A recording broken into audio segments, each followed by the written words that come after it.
Yeah, don't wear out all your clapping on Charlie. I mean, we got. In addition, well, we have, first of all, Greg Abel, a director, and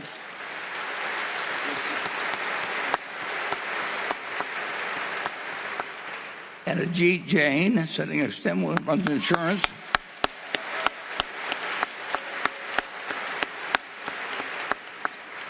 And moving then to this back of this first section, if each of the directors there would remain standing till we finish, we'll go alphabetically down the line. And we've got Howard Buffett. We have Susan Buffett, Steve Burke, Ken Chenault, Chris Davis, Sue Decker, Charlotte Guyman, Tom Murphy Jr., Ron Olson, Wally Weitz, and Merrill Whitmer. Okay.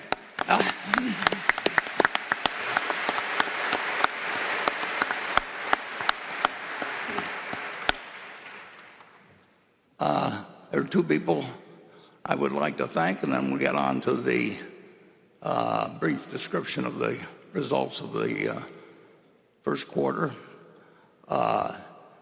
First of all, I'd like to thank Melissa Shapiro, who put this whole event together.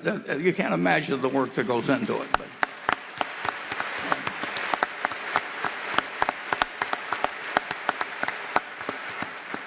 she just reported to me that we set a new record for See's candy. I think they brought along 6 tons, and they will sell out. And one thing I do want to mention, we have only one book at the bookstore, the Bookworm, this year. Normally we have about 25, but we have Poor Charlie's Almanac, 4th edition, and I think we sold about 2,400 of them yesterday, and that will be the only book. Next year we'll go back to having our usual selection, but we thought we would just turn it over to Charlie this year. And then I would like to introduce one further person, and that's the person who put that movie together. And you can't imagine the amount of work it is, because, for example, on those scenes that we've used from the past, if they involved Hollywood stars or various people, we needed to get permission all over again to show it, because we told them originally we would only show it within the confines of our auditorium here. And of course it went out on CNBC, and you just can't imagine how much effort, but also the great cooperation we got from all those Desperate Housewives and Jamie Lee. And with the Desperate Housewives, we had to get Disney's okay, and that was easy to get, but running down 5 Desperate Housewives, that one came in toward the end. But the job of putting this together has been handled by the same fellow that handles us. Been doing these for years and years and years and years, and I just would appreciate it if you could just put the spotlight on Brad Underwood for just a minute.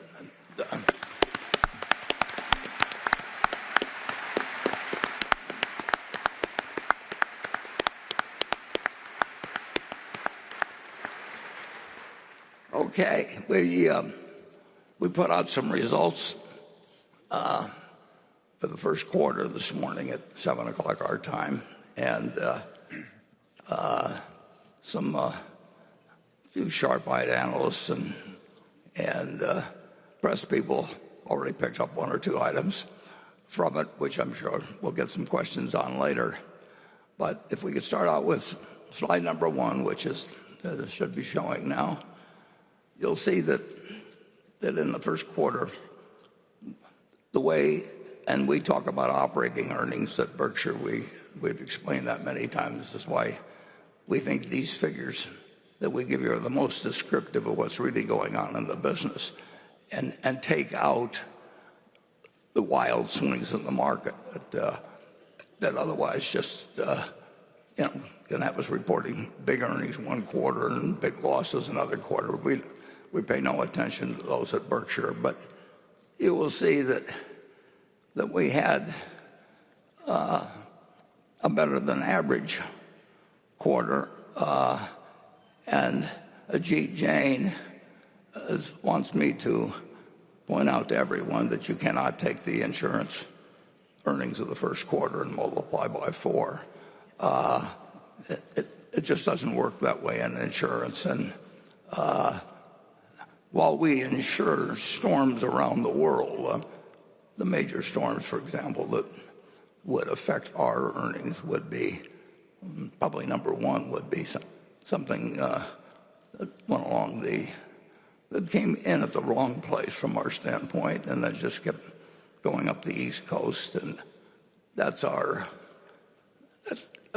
number one risk as we evaluate things. But we're in all kinds of risks. There can be an earthquake tomorrow. There can be an earthquake 10 years from now, and there can, we're in that sort of business. But the first quarter does hit the should be our best quarter. Certainly shouldn't be our worst quarter. The most likely quarter to be the worst quarter is the third quarter. But anything can happen in insurance. But fortunately, nothing much happened in insurance during the first quarter. So we had much improved earnings in insurance underwriting, and then our investment income was almost bound to, well, it was almost certain to increase. And I said that in the annual report because yields are so much higher than they were last year, and we have a lot of fixed short-term investments that are very responsive to the changes in interest rates. So that figure is up substantially, and I can predict that one will be up for the year. We've got more money to invest, as we'll get to in a minute, and that's fairly predictable. So that number will be up. When you get into the railroad, the railroad earnings were down modestly, but we should, not immediately, but we should be earning somewhat more money than we are earning under present traffic conditions, and then traffic conditions can also hit the it's the potential earnings of the railroad. And if you want, every Wednesday you can get car loadings from the previous week, and I'll regard you as a little deranged if you do get them, but I get them every week. They're available, and you'll see that car loadings have been running for the industry, have been running down modestly, and these earnings were as is expected, but we should earn somewhat more money than that on the equivalent amount of car loadings. And we in the energy company, we had better earnings, but our earnings were distorted. Well, they were affected by conditions that I wrote about in the annual report, and we'll undoubtedly discuss more this morning. But off a low base of last year, they were up somewhat, and so you get down to the final figure, and $11.2 billion is it's quite an improvement from last year. But we would expect our earnings should go up modestly from year to year, because after all, we're retaining like $37 billion last year of earnings. So if we put $37 billion more, you left it with us, we should do something that's satisfactory. And the goal of Berkshire, economic goal, is to increase the operating earnings and decrease the shares outstanding. It's that simple to describe. It's not quite so simple to pull off necessarily, but that's what we're attempting to do. And if we'll turn to slide 2, please. I've got the history, and I just picked the pre-pandemic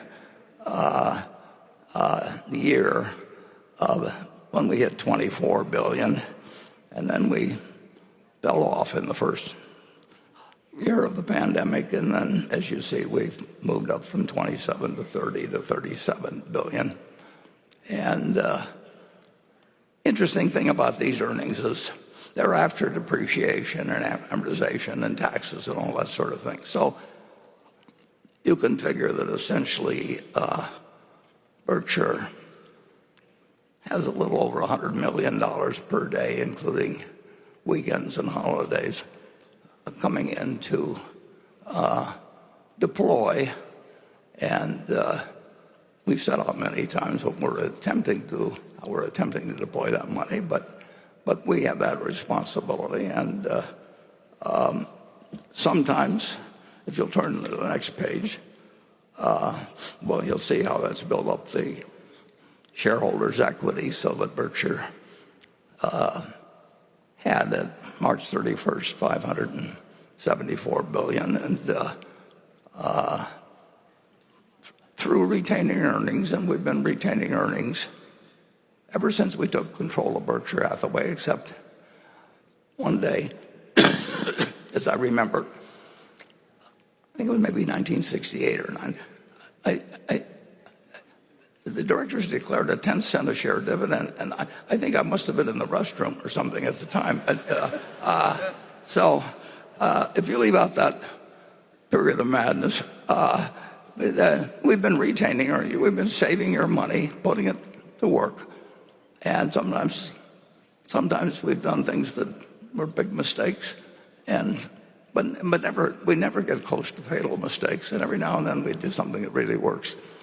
And as Charlie had pointed out in the past, there's probably been a half a dozen to a dozen, over 57 or 58 or whatever it would be, really important big decisions, and there's been nothing close to fatal. So that continues to be the guideline, and we have accumulated $571 billion, and I couldn't help but look at who's second, and J.P. Morgan had $327 billion at year end, and they're up to 338, I believe, at the end of the quarter. But they pay significant dividends. They repurchase shares.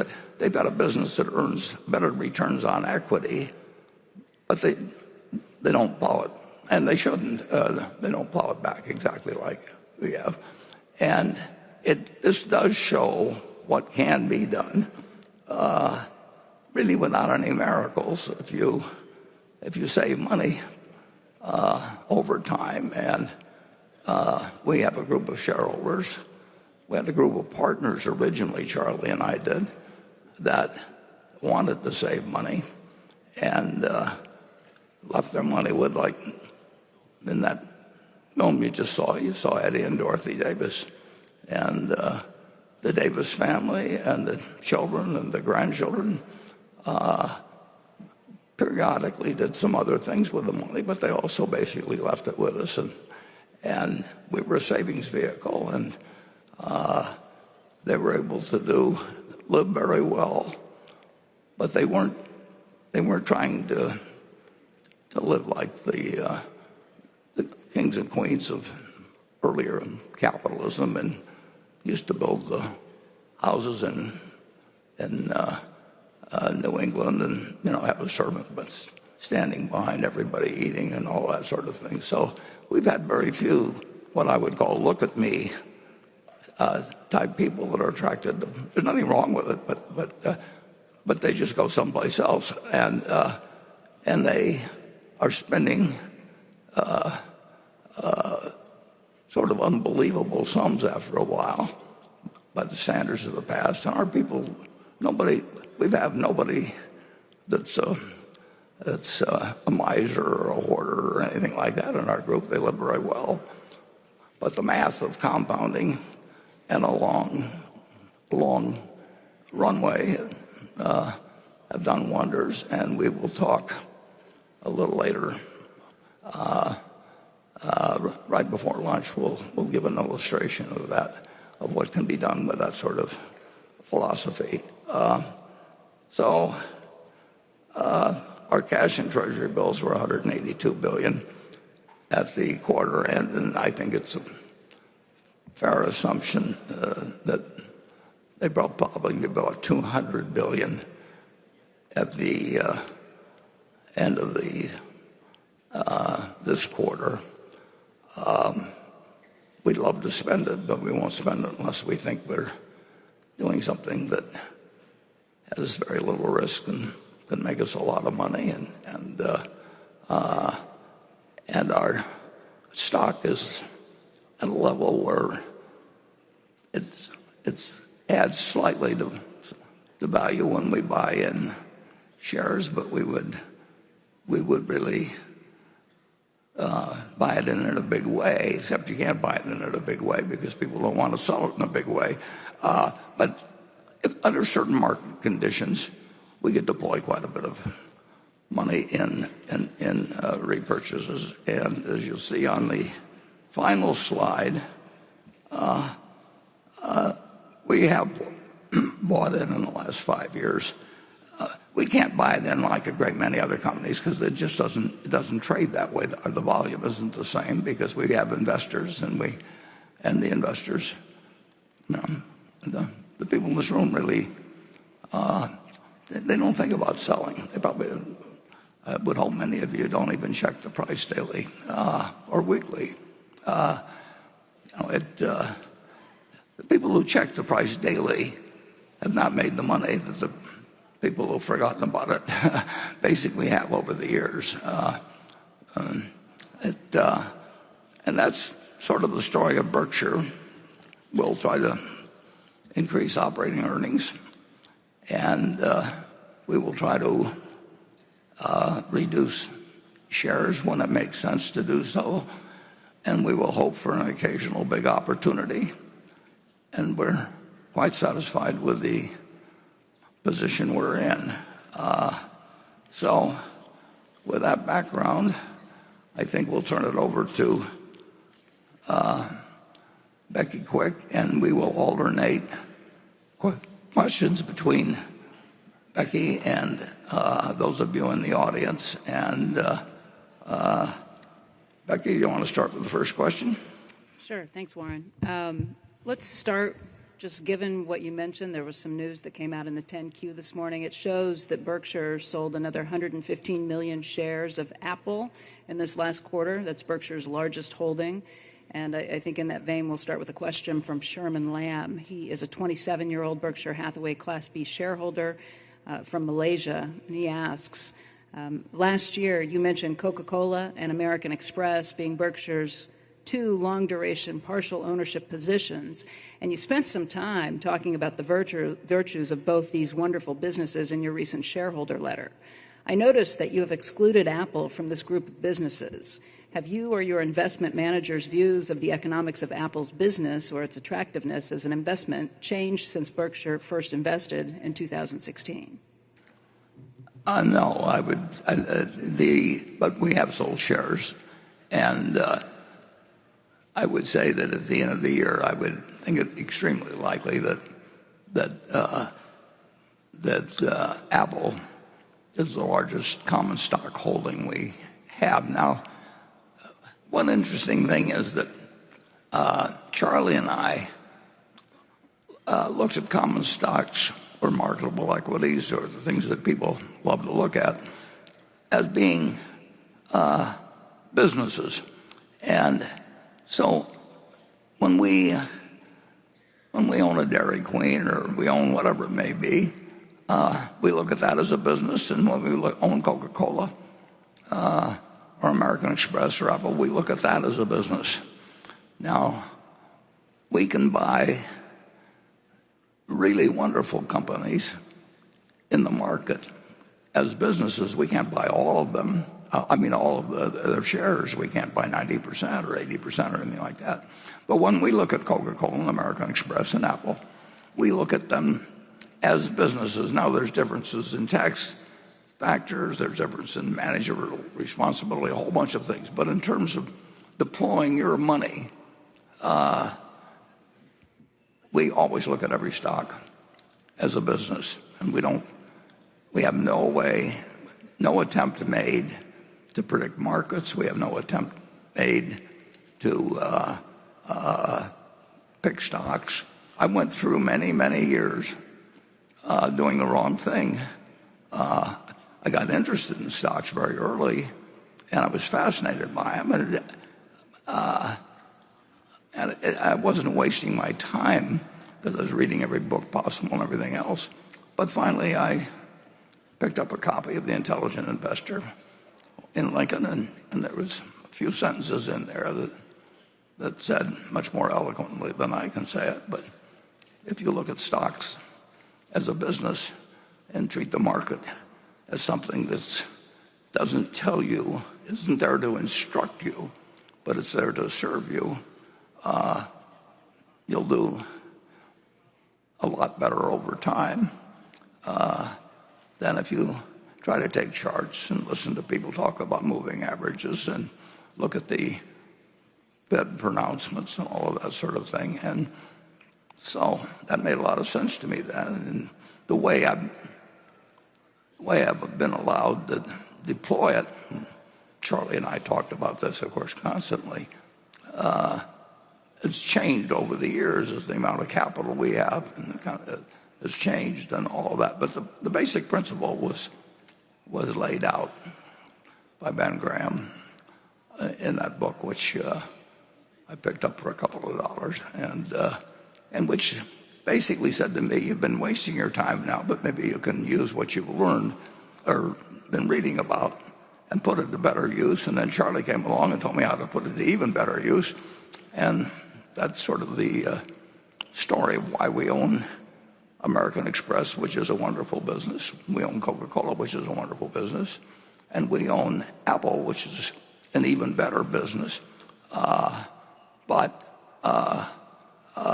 And we will own, unless something really extraordinary happens, we will own Apple and American Express and Coca-Cola when Greg takes over this place. And it's such a simple approach that it's almost deceptive. Most things, if you keep working harder and harder at it, you learn a little more math or you learn a little more physics. But investments, you don't really have to do that. You really have to have your mind set properly. So we will end up, unless something dramatically happens that really changes capital allocation, a strategy, and we will have Apple as our largest investment, but I don't mind at all, under current conditions, building the cash position. I think when I look at the alternative of what's available in the equity markets and I look at the composition of what's going on in the world, we find it quite attractive. And one thing that may surprise you, but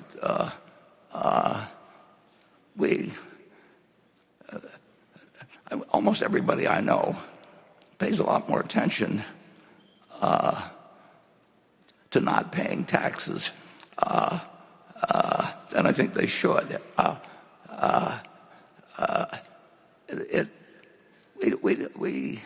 We don't mind paying taxes at Berkshire, and we are paying a 21% federal rate on the gains we're taking in Apple, and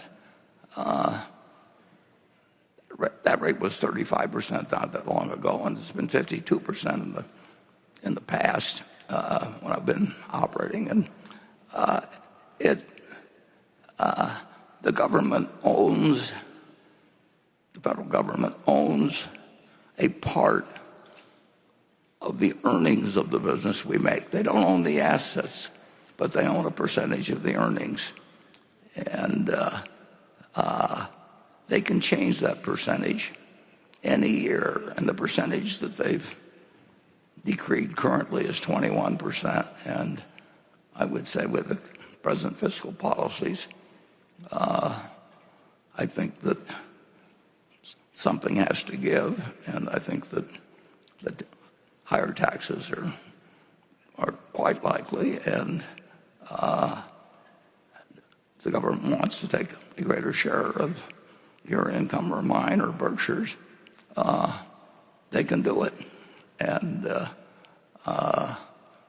they may decide that someday they don't want the fiscal deficit to be this large because that has some important consequences, and they may not want to decrease spending a lot, and they may decide they'll take a larger percentage of what we earn, and we'll pay it.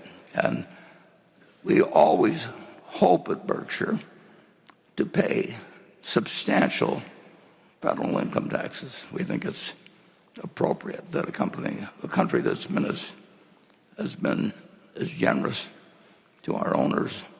It's been the place. I was lucky. Berkshire was lucky it was here. And if we send in a check like we did last year, we sent in over $5 billion to the U.S. federal government. And if 800 other companies had done the same thing, no other person in the United States would have had to pay a dime of federal taxes, whether income taxes.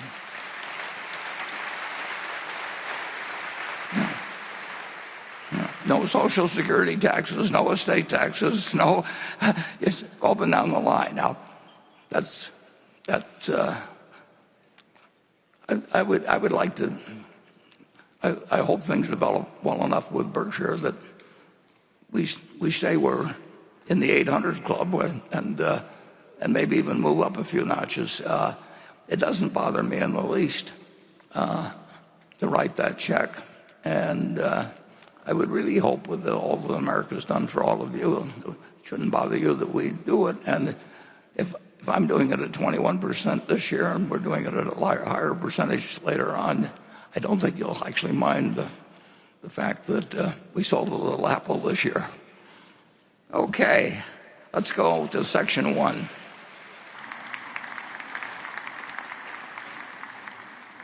Hi, Mr. Buffett. This is Matthew Lai from China, Hong Kong. I'm running my listed listing company called FW, and we are so grateful to learn from you, and you really inspire us. My question is, besides the electrical car company, BYD, under what circumstances you will reinvest and reconsider to invest Hong Kong and China company? Thank you. Yeah. Well, our primary investments will always be in the United States. We do think it.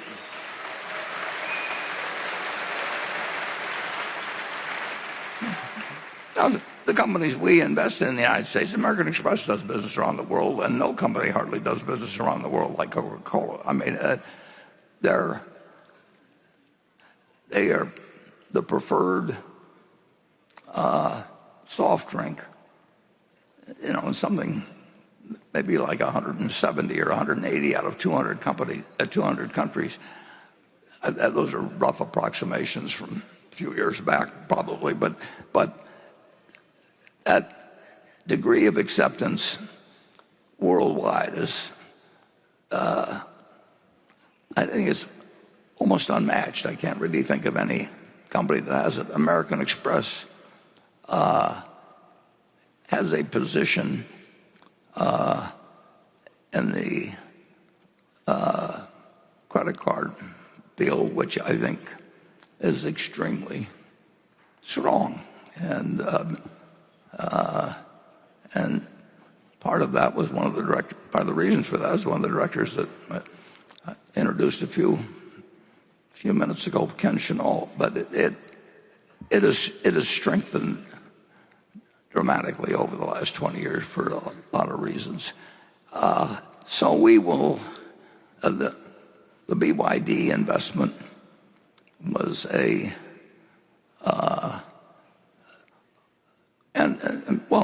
we made the commitment in Japan, which I did 5 years ago, and that was just overwhelmingly, it was compelling.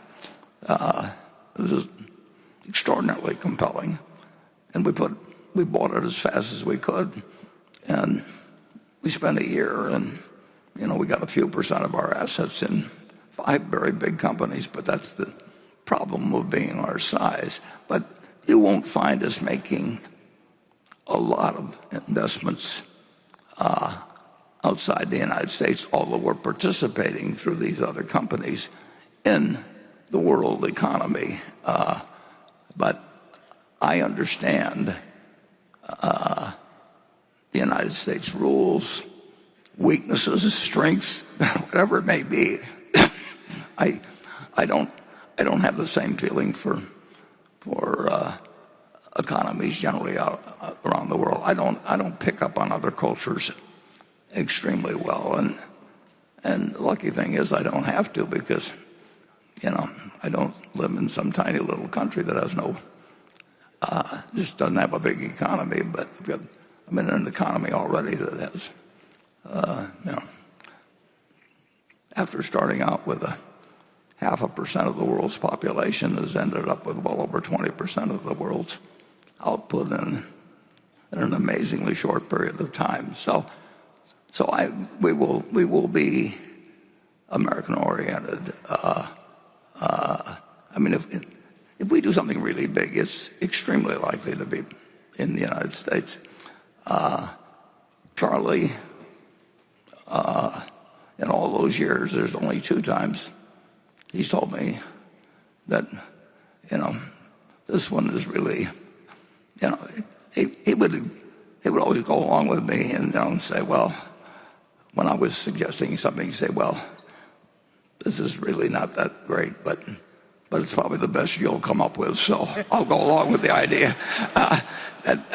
But Charlie twice has pounded the table with me and just said, buy. And BYD was one of them, and Costco was the other. And we bought a certain amount of Costco, and we bought quite a bit of BYD. But looking back, he already was aggressive, but I should have been more aggressive in Costco. It wasn't fatal that we weren't, but he was right big time in both companies. And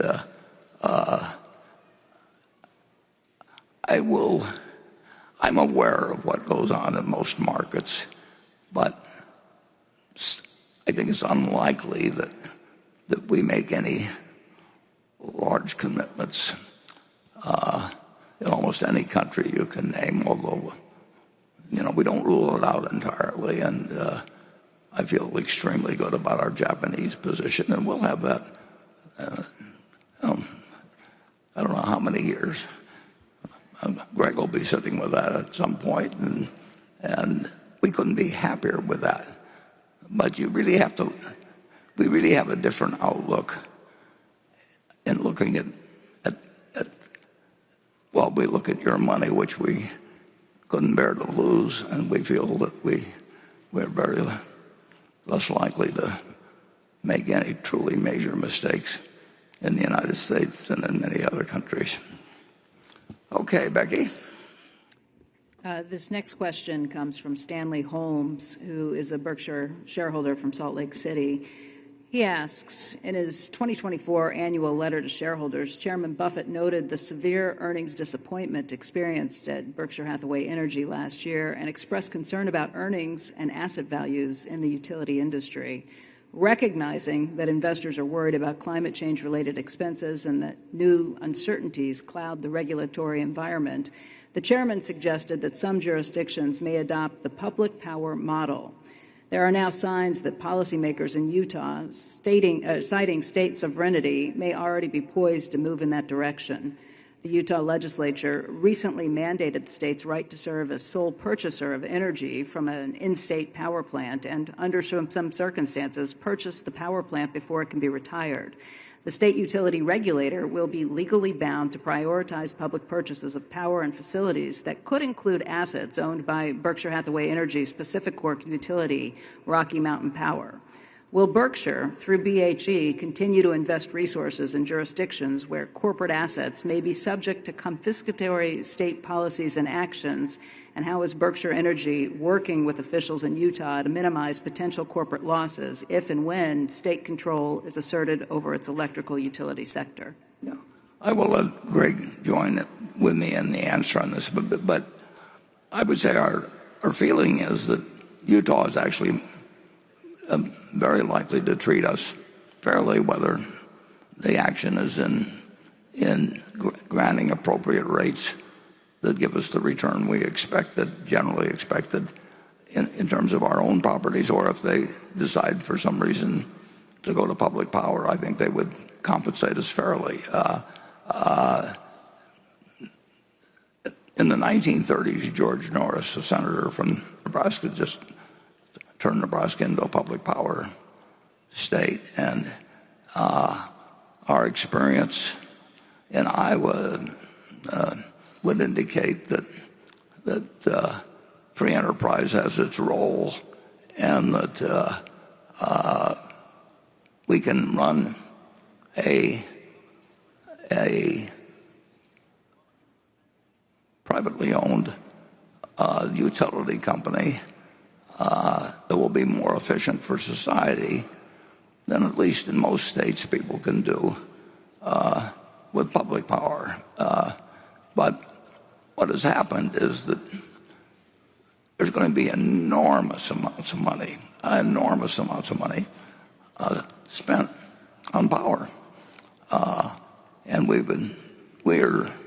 if you're going to do it with private owners, there's nobody better situated than Berkshire to satisfy the portion, but a large portion of the needs of the country, and we will do it at a rate of return that is not, it's not designed to make us rich or anything like that. It's a sensible rate of return, but we won't do it if we think we're not going to get any return. It'd be kind of crazy. And we've seen actions in a few states where some of the costs associated with climate change are not being regarded as costs that the utility shouldn't incur. Well, believe me, if it was publicly owned, they would have incurred it too. But we'll do what society tells us, and we have got the money, and we've got the knowledge to participate big in something that is enormously important for the country.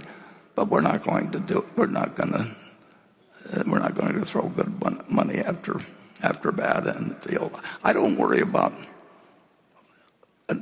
My understanding is, and Greg can elaborate on this now immediately, but I don't regard Utah as being unfriendly to the idea of utilities being treated fairly. Charlie?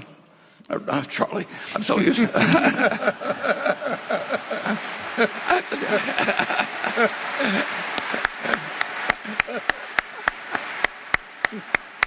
I had actually checked myself a couple times already, but I'll slip again. That's a great honor, Warren. Yeah, Warren, you touched on it initially in your letter, relative to the challenges in the industry, and then you've just alluded to the significant investment that has to go into the energy industry, the utility sector for many years to come. And I think if we start there, if I think of our different utilities, and we'll definitely come to Utah and Pacific Corp, but if you look at the underlying demand that is building in each of those utilities and the amount of dollars that are going to have to go in to meet that demand, it's absolutely incredible. So when you raised it in your letter, it's a really important issue. We have to have a regulatory compact that works between, if it's a public utility, it has to work in concert with the state, Utah being an example, or it ultimately becomes potentially a public power entity. So just to set the frame a little bit, if I think of Iowa, which you mentioned, and the underlying, we've made substantial investments there. It's been very consistent with both the public policy that the state and legislature wanted, and they enacted very specific laws to encourage that. But that utility is more than 100 years old right now. And if we look at the demand that's in place for Mid-American Iowa utility over the next, say, into the mid-2030s, associated with AI and the data centers, that demand doubles in that short period of time. And that happened, and it took 100 years plus to get where we are today. And now it's going to double. And that will require substantial amounts of capital from Mid-American and its shareholders. And how that will function is if we have a proper regulatory compact in place, which you've highlighted. If we then go to, say, Nevada, where we own 2 utilities there and cover the lion's share in Nevada, if you go over a similar time frame and you look at the underlying demand in that utility and, say, go into the later 2030s, it triples the underlying demand, and billions of dollars have to be put in. Our rate base will literally go from, it's not a modest level now, but you're talking probably an incremental 6 to 10 billion at least of rate base going into that type of entity, which requires, again, alignment with the state and their policies and a proper recovery of our underlying both capital and a return on capital. So when we come to the wildfires, that's been a substantial challenge because it's the first time there's been a lot of discussion around one of our utilities, experienced significant losses associated with the wildfires. What portion of those costs will be recovered? And that's really the dialogue we're in, and does that properly work? When I think of the wildfires, there's been many claims, and a recent additional claim last week for $30 billion, and we don't take that lightly, but it is an incremental claim to an already existing lawsuit that's in place. And when I think of Pacific Corp, we're in a place where, first and foremost, all the litigation will be challenged because the basis for it, at least we believe there's places where it's unfounded, and we'll continue to challenge it. And it will take many years to be resolved, as Warren highlighted in the letter. But if you think of Pacific Corp and the litigation there, number one, how we think and operate those assets have to change. Because we've had we have worked with the states, across all our states for many years, with the fundamental goal to be to keep the power on. And our teams and our employees worked incredibly hard to keep the power on day in, day out, through storms, unfortunately through the 2020 fires. The instincts were not to turn off the power. The instinct was to keep the power on, to keep hospitals, fire stations responding. It's not in their mind to, or at least culturally, it wasn't in our minds to de-energize. So the first thing we had to do was step back and say, we've got to fundamentally change the culture, not just at Pacific Corp, but across all our utilities. The first thing we have to recognize is that there's now going to be situations where we prioritize de-energizing the assets. And that's completely different than how we've operated those assets, as I've highlighted, for 100+ years. So we start with the culture. We had to change that. The second thing is we've now changed our operating systems so that we can turn off the power very quickly. If there's a fire that's encroaching, we will turn off our systems now. And we'll go the minute the conditions are safe again, we'll re-energize it. But we've had to do that. And then the third thing is continuing to invest in a way that allows us to try to minimize the risk of the fire. But when you get back to Utah and Pacific Corp, the challenge we do have is within Pacific Corp, as we go through both litigation and through continuing to operate that entity, it generates a certain amount of capital and profits that will remain in that entity and be reinvested back into that business. But fundamentally, as we go forward, we need both legislative and regulatory reform across the Pacific Corp states if we're going to deploy incremental capital, make incremental contributions into that business. As Warren said, we don't want to throw good capital after bad capital. So we'll be very disciplined there.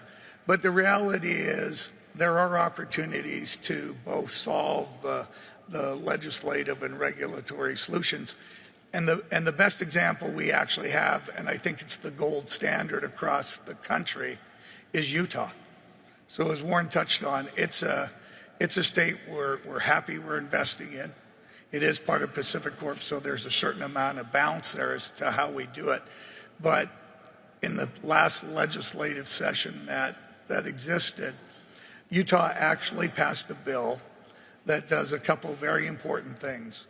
One, it caps non-economic damages on wildfire claims. So if you go back to the wildfires we have in Oregon,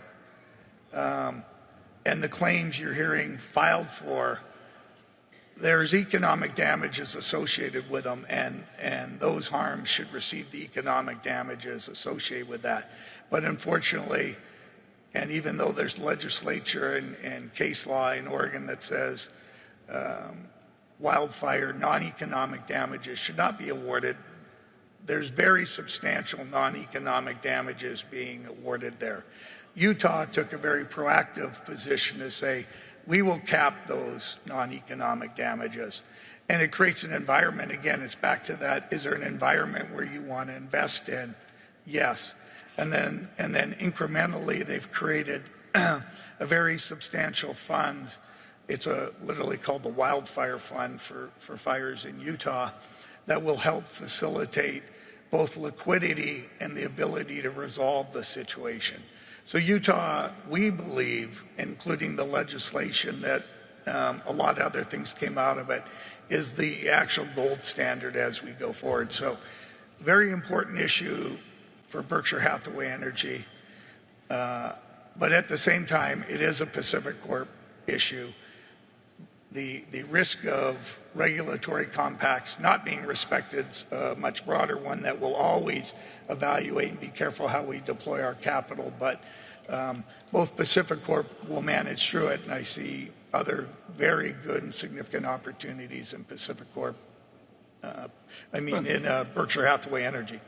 The return on equity investment that's been promulgated and been achieved over the years has been, particularly in recent years, well below the return on equity that has been achieved by American industry generally. And so whether you earn X or X plus 0.5% or X minus 0.5%, that differs by state, and some states are more attractive than others.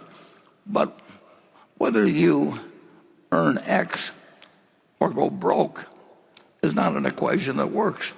And we won't put our shareholders money. They didn't give it to us to lose it all. And we might like it if it's better when it's X plus 0.5% and X minus 0.5%.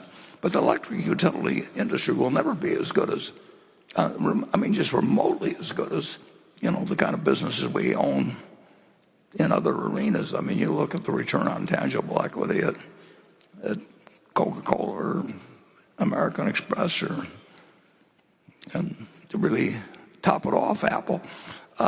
It's just a whole different game. But in utilities, the trade has been, the compact has been that you get a modest return, and climate change comes along and it causes way more fires. That's just the cost of doing business, and it doesn't mean that we can't do things to mitigate fires in the future, and you can make different policies on when you turn off the lights. But somebody's going to put up many, many hundreds of billions, maybe in the trillions, and climate change enters into that. And it can be done through public power, or it can be done through private enterprise to quite a degree. And we would be certainly good for 100 billion or more, but we're not going to throw good money after bad.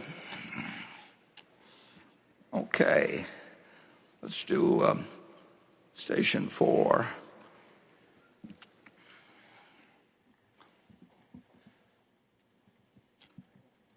Hi, I'm Joe, visiting from San Francisco. How do you think about the role of technological advances, especially generative AI, on more traditional industries? Thank you. Yeah, I made a mistake in calling on 4, but I'll get back to 2 later on. I don't know anything about AI, but I do have. That doesn't mean I deny its existence or importance or anything of the sort.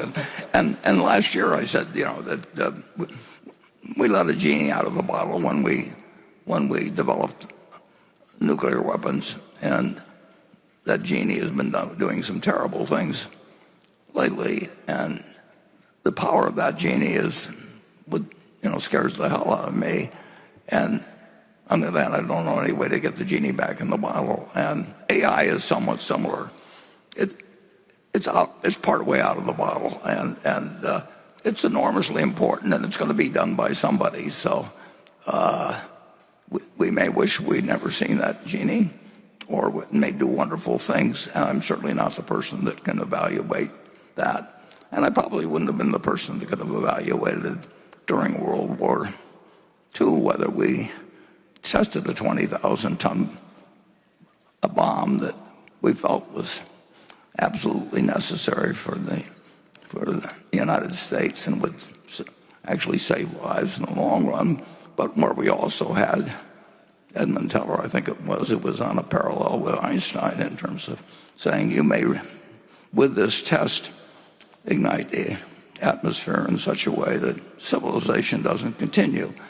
And we decided to let the genie out of the bottle, and it accomplished the immediate objective, but whether it's going to change the future of society, we will find out later. Now, AI, I had one experience that does make me a little nervous, and I'll just explain it. That very, very recently, fairly recently, I saw an image in front of my eyes on the screen, and it was me, and it was my voice, and wearing the kind of clothes I wear, and my wife or my daughter wouldn't have been able to detect any difference, and it was delivering a message that no way came from me. So when you think of the potential for scamming people, if you can reproduce images that I can't even tell, that say, I need money, it's your daughter, I've just had a car crash, I need throw $50,000 wired. I mean, scamming has always been part of the American scene. But this would make me, if I was interested in investing in scamming, it's going to be the growth industry of all time, and it's enabled in a way. Now, maybe, obviously AI has potential for good things too, but I don't know how you, based on the one I saw recently, I practically would send money to myself over in some crazy country. I don't have any advice on how the world handles it, because I don't think we know how to handle what we did with the nuclear genie. But I do think, as someone who doesn't understand a damn thing about it, that it has enormous potential for good and enormous potential for harm, and I just don't know how that plays out. I'd like to mention to Becky that Ajit will not be participating in the afternoon session. So if you could focus on if there are insurance questions you want to ask, that'd be a good one. Yeah, this next question is for both Warren and Ajit. It's from Ben Knoll, who's a Minneapolis shareholder who's been a shareholder since 1995. And he says, in an interview this past year, Todd Combs said that in first meeting you in 2010, he told you Geico is better at marketing and branding, but Progressive is a data company and data is going to win in the long run. But it appears you did not prioritize data analytics at Geico until a decade later when you made Todd CEO. As business units like Geico age and need new strategic direction, I wonder if Berkshire's hands-off management approach is a source of vulnerability. Will you please review your thinking on changes made at Geico and explain how Berkshire is structured to react if the Berkshire CEO sees that a business unit is strategically off track? And Ajit, I hope you will continue to update us on yours and Todd's progress at remedying the data analytics shortcomings at Geico. Ajit, would you like to? Yeah. As Warren has pointed out in the past, one of the drawbacks that Geico is faced with, it hasn't been doing as good a job as matching rate with risk and segmenting and pricing the product based on the risk characteristics. This has been a disadvantage at Geico for a few years now. We are trying to still play catch up. Technology is something that is unfortunately a bottleneck, but there again we are making progress, and equally importantly we have hired people who are much better than what they inherited in terms of data analytics and pricing and slicing data. So yes, I recognize we're still behind. We're taking steps to bridge the gap, and hopefully certainly by the end of 25 we should be able to be along with the best of players when it comes to data analytics, whether it's pricing, whether it's claims, or any other factor that drives the economics of the insurance business. I would add that equating rate with risk obviously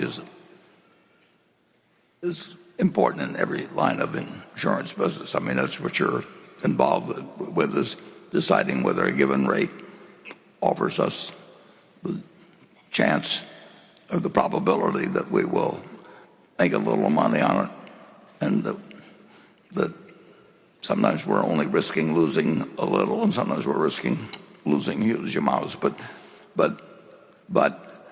Geico and Progressive has done a better job in that recently. But our fundamental advantage at Geico, of course, is that we have lower costs than virtually anybody, and that cost advantage has been dramatic. We've driven our underwriting expense ratio below 10%, and there's just very, very, very few companies that can compete with that. So it isn't. It's not in the least a survival question, and it isn't even exactly a profitability thing. But we would rather have X% of the market than a half of X%. But we roughly, I think in the month of March, we were just we didn't lose policyholders, and we got 16 million or whatever it is of them, and we've got the lowest cost operation. So it's not a threat. It's not remotely a threat to survival. It's not a threat to even profitability. But on the other hand, we would like to be growing with something that is the best model around in the insurance business of delivering at a low cost. And we now have a recognition that we didn't have back when Leo Goodwin started in 1936. But the same principle that worked then is that if you can offer somebody a good product cheaper than the other guy, and everybody has to buy it, and it's a big business, it's very attractive to be in. And GEICO is a very attractive business and has got its lowest cost thing, and it does have to do a better job of matching rate to risk. But our low costs have masked the fact that for a while that we could do without progressing as much as we should have in the matching of rate to risk. And now Todd has been working intensively at that, and he's made a lot of progress, but there's still work to be done. But in the meantime, we're not going to shrink, and we should make better underwriting profits than most companies in the auto insurance business. Okay, I'm going to back up and go to, I think I left station 2 out of it earlier, so do we have somebody there? Yeah. Good morning. My name is Sebastian Sartor. I'm from Munich, Germany. Berkshire Hathaway is a very respected company in Germany. And my question is, who are your most trusted advisors today? Is it Ted and Todd? Is it Greg and Ajit? Is it your wife, your children? And what do you value about them? Thank you. Well, it depends whether they're advising me on money or on other things. I trust my children and my wife totally, but that doesn't mean I ask them what stocks to buy.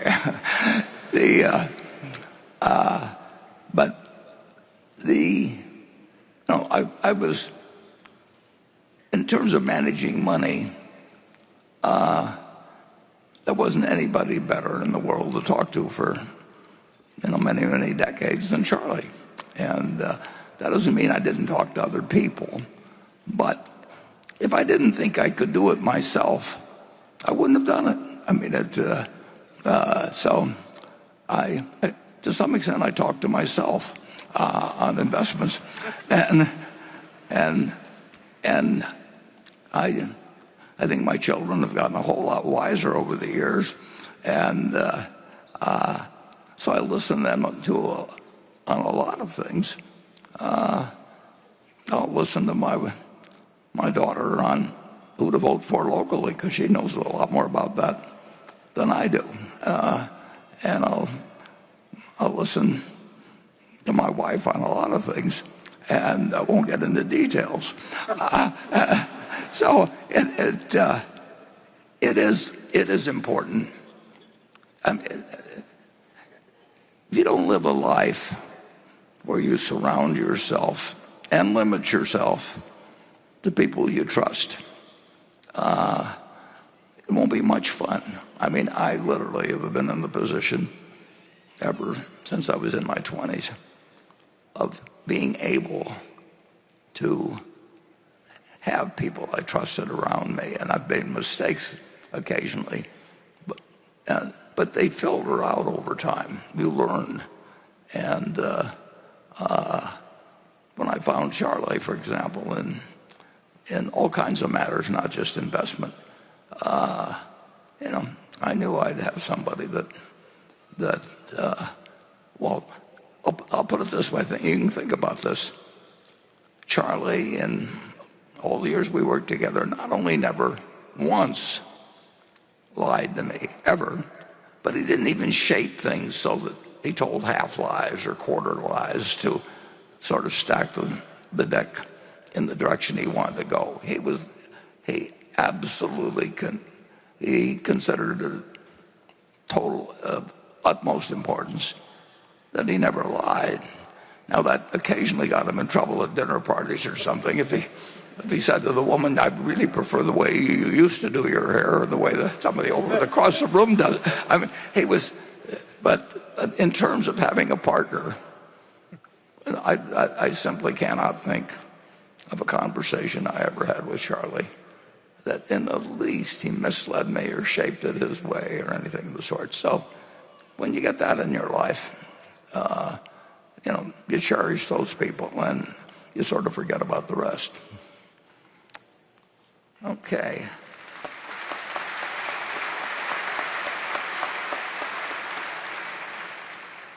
Becky?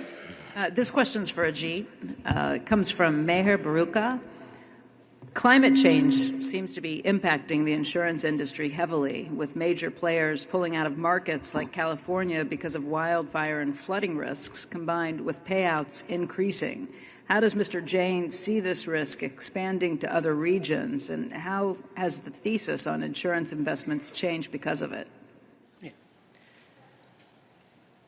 Climate change, climate risk is certainly a factor that has come into focus in a very, very big way more recently.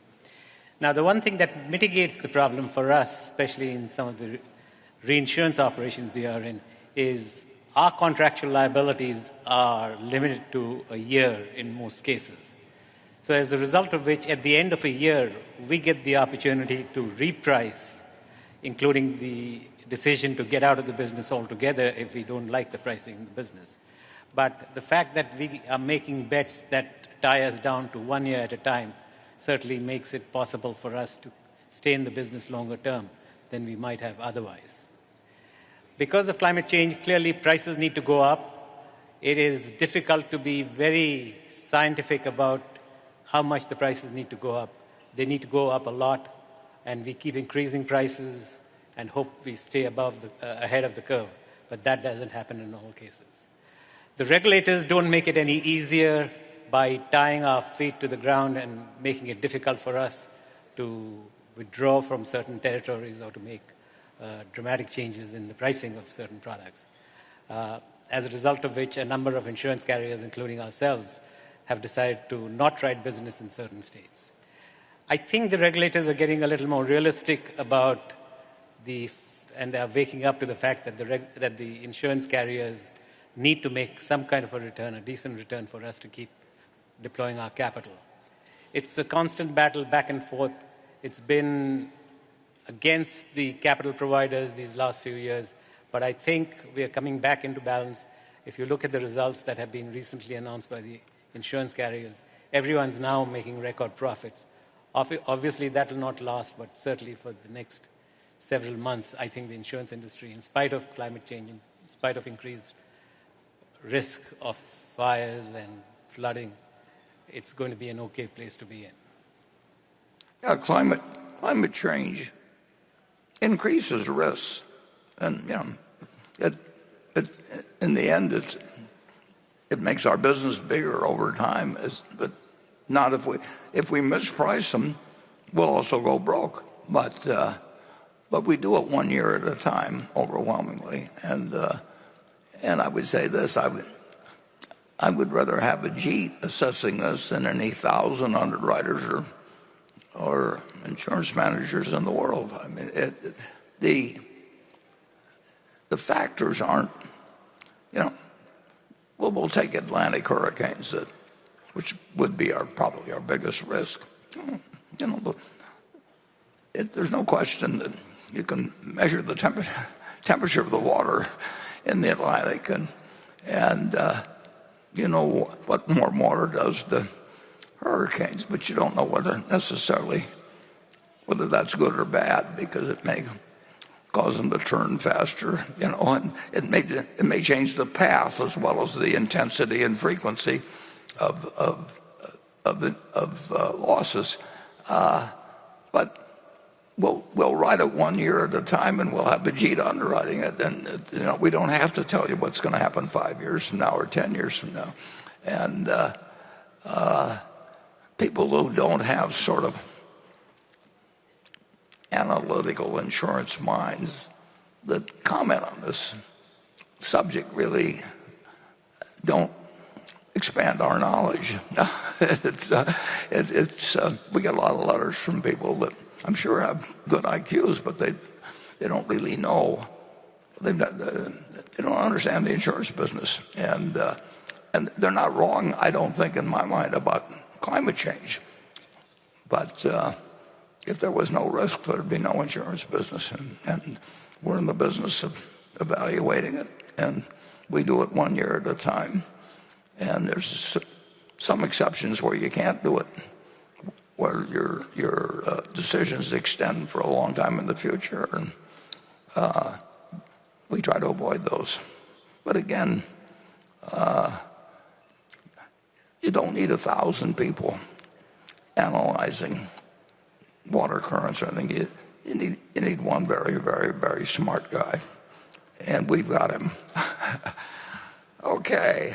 Yeah, the only thing I'd add is that climate change, much like inflation, done right, can be a friend of the risk bearer. And it has been for us.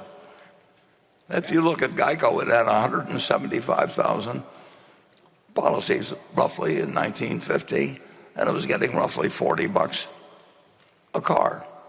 So that was 7 million of volume. And now we have, we're getting over $2,000.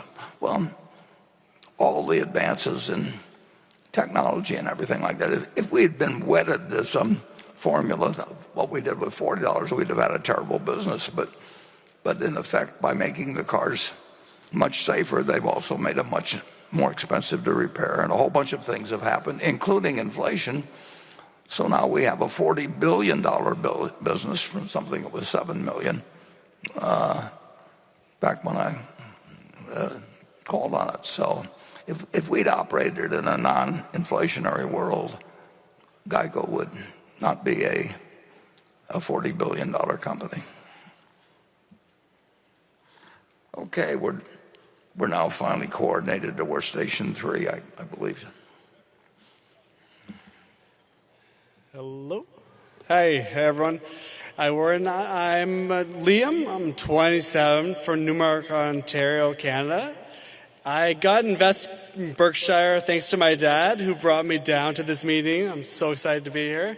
Most 27-year-olds have idols who are rappers, but instead my idols are Warren, Charlie, who we'll miss forever, and also your cousin Jimmy, who unfortunately had to go this year too. It's been a tough year.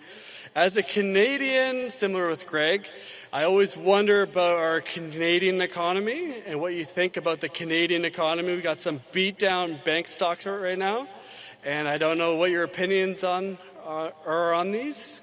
And I also wonder in your 90s if the rumors are true and you're still able to eat McDonald's. I like fast food myself, but I always wonder at 93 he's still able to eat those and enjoy the Coca-Cola.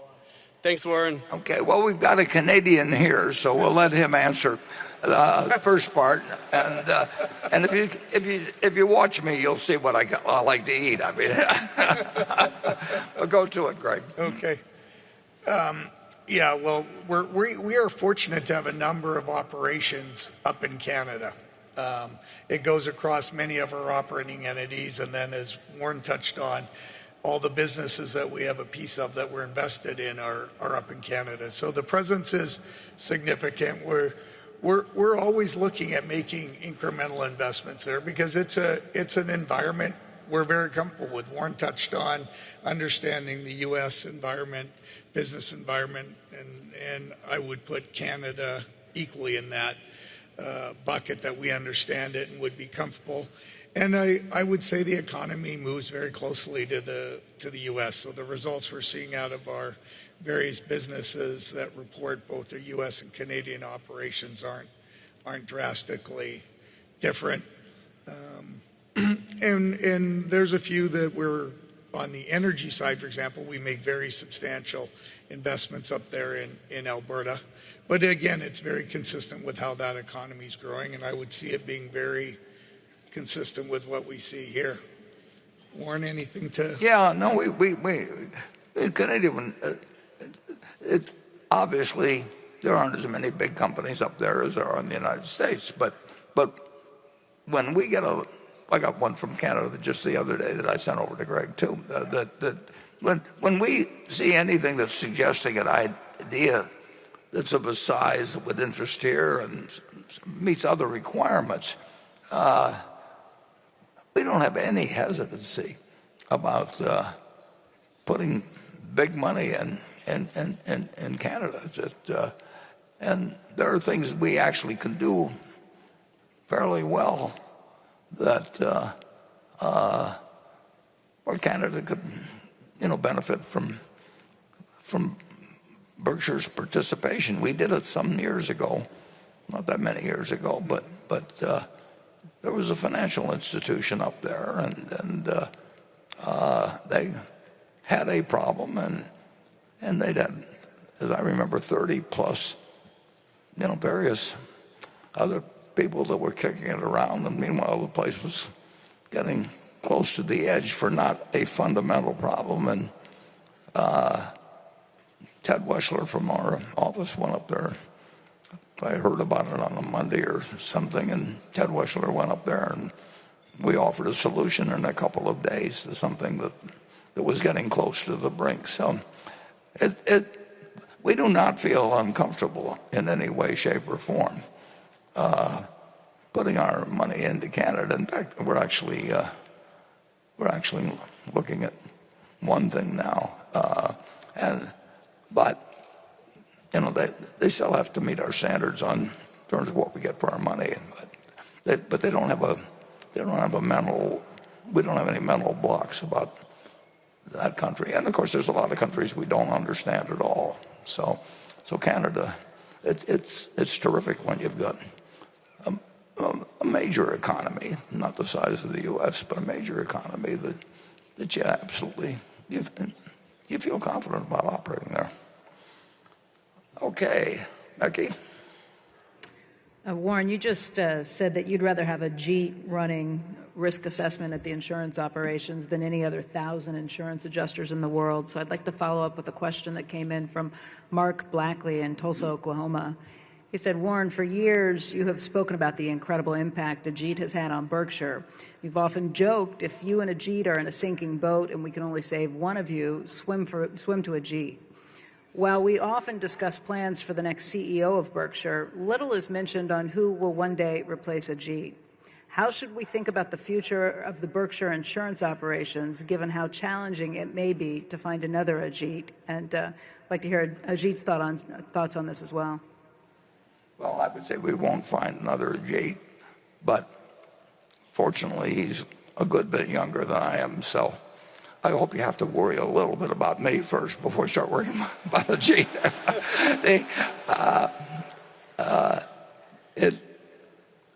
We won't find another Ajit, but we have an operation that he has created, and that at least part of it is, there are certain parts of it that are almost impossible for competitors to imitate. And if I was in their shoes, I wouldn't try and imitate them.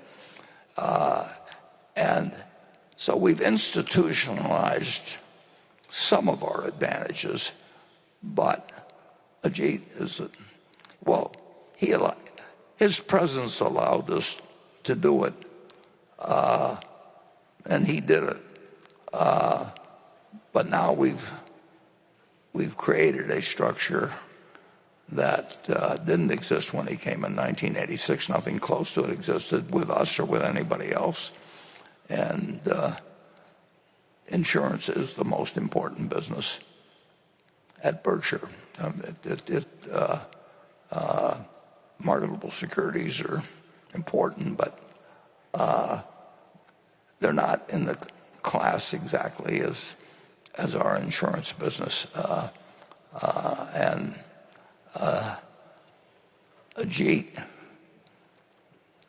we won't have the same business if Ajit isn't running it, but we'll have a very good business. And again, that's thanks to Ajit. You know, I'd been in the business when he came in 1986. You know, I first went to Geico in 1950. We first bought National Indemnity in 1957. And it was something that we'd made quite a bit of money in the stocks of insurance companies. But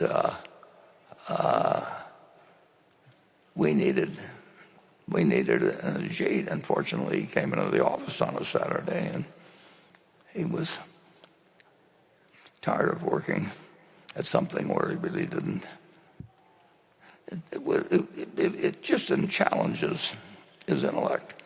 And I said, well, we got a lot of challenges, so you know, nobody's perfect. So you've never seen an insurance policy or owned an insurance stock, but here are the keys, and that's worked out very well.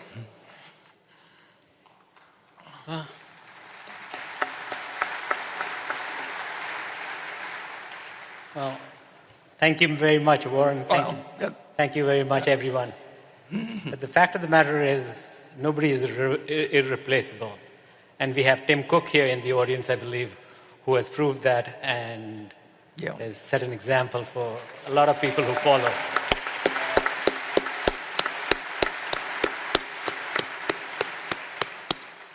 That's a great observation. Now, having said that, I will also add that our board is conscious of the succession issue, not only at Warren's level, but also at my level. And every year, they have me sitting in front of them, answering questions and having me share my ideas with them in terms of what would happen to the operations if I get hit by a truck. We go through the various operations we have. I review with them a short list of people I think ought to be candidates for replacing me. And in addition to that, I go a step further and identify a particular individual as the person I would hand over the keys to if something were to happen to me. Obviously, that could be subject to change, but we take this issue fairly seriously. And I think at the end of the day, as Tim Cook has proved to us, it'll be the biggest non-issue of the day. The Earth will still keep revolving around the axis. Okay, well, we know what we know what we will do. We know it's a good answer, but we know it isn't. We won't have another Ajit. Station 5.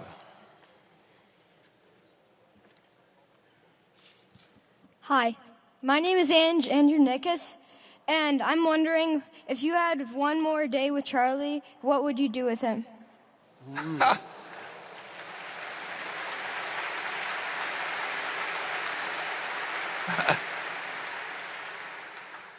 Well, it's kind of interesting because, in effect, I did have one more day. I mean, it wasn't a full day or anything, but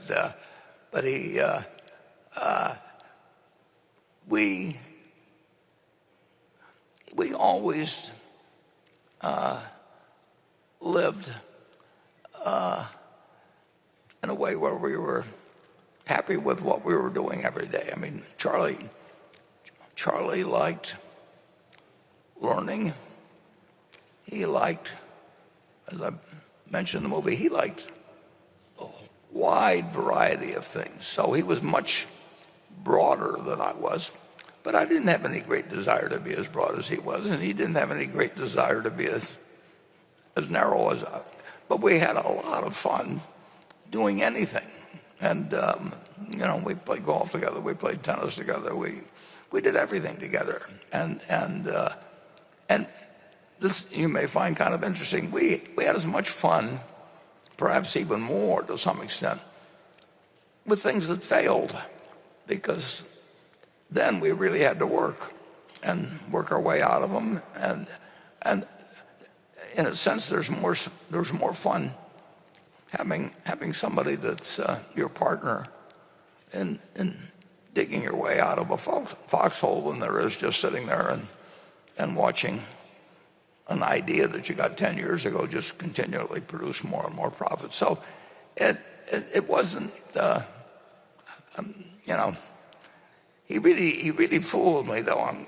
He went to 99.9 years. I mean, if you had picked two guys, he publicly said he never did a day of exercise except where it was required when he was in the Army. So he never did a day of voluntary exercise. He never thought about what he ate.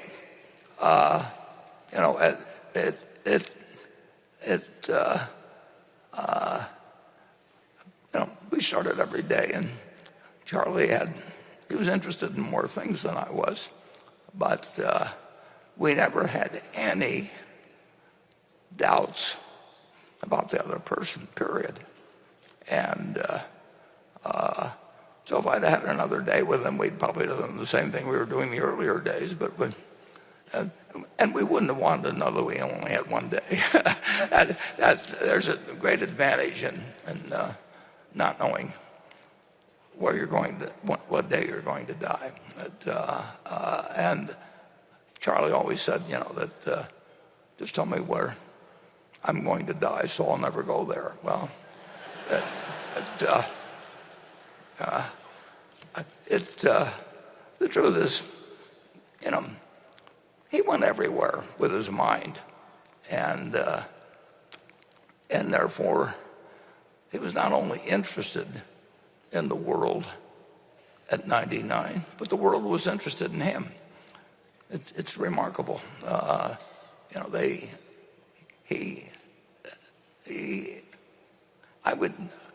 told him in the last few years, I'd never seen anybody that was peaking, at 99 and where the world wanted to come and see him. I mean, they actually wanted to go out to 351 North June Street, and whether it was, well, I could name a whole bunch of names, but I'll start with Elon Musk, but go down the list, and they all wanted to meet Charlie, and Charlie was happy to talk with them. And the only person I could think of otherwise was the Dalai Lama. I don't know that they had a lot else in common, but it was he lived his life the way he wanted to, and he got to say what he wanted to say. He, like I, loved having a podium, and again, I can't remember any time that he was mad at me or I was mad at him. It just didn't happen.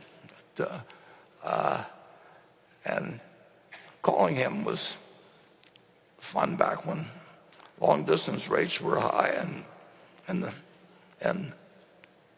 we didn't talk as often as in recent years as we used to be on daily for long periods, and we did keep learning, and we liked learning together.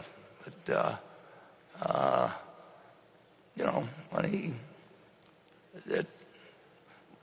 we tended to be a little smarter because as the years went by, because we had mistakes and we had other things where we learned something, and the fact that he and I were on the same wavelength in that respect meant that the world was still a very interesting place to us when he got to be 99 and I got to be 93. So I don't have a perfect answer for you there, but I can tell you the ingredients that would go into. Sometimes people would say to me or Charlie at one of these meetings, if you could only have lunch with one person that lived over the last 2,000 or so years, who would you want to have it with? Charlie says, I've already met all of them, because he read all the books. I mean, he eliminated all the trouble of going to restaurants to meet him or anything like that. He just went through a book, and he met Ben Franklin, and he really he was remarkable. He said he really had no one else to meet because he'd read all their stuff, and he liked Ben Franklin's stuff better than he liked mine. But with Ben Franklin. He just had to read about it.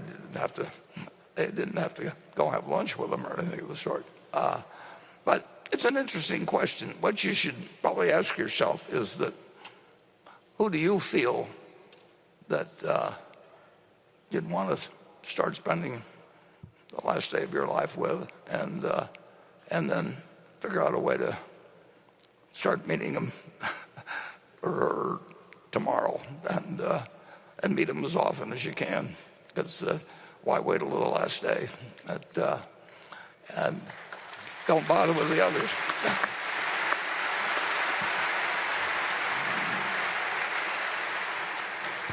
Okay, Becky. This question comes from Carol de Gend in Switzerland, in Europe.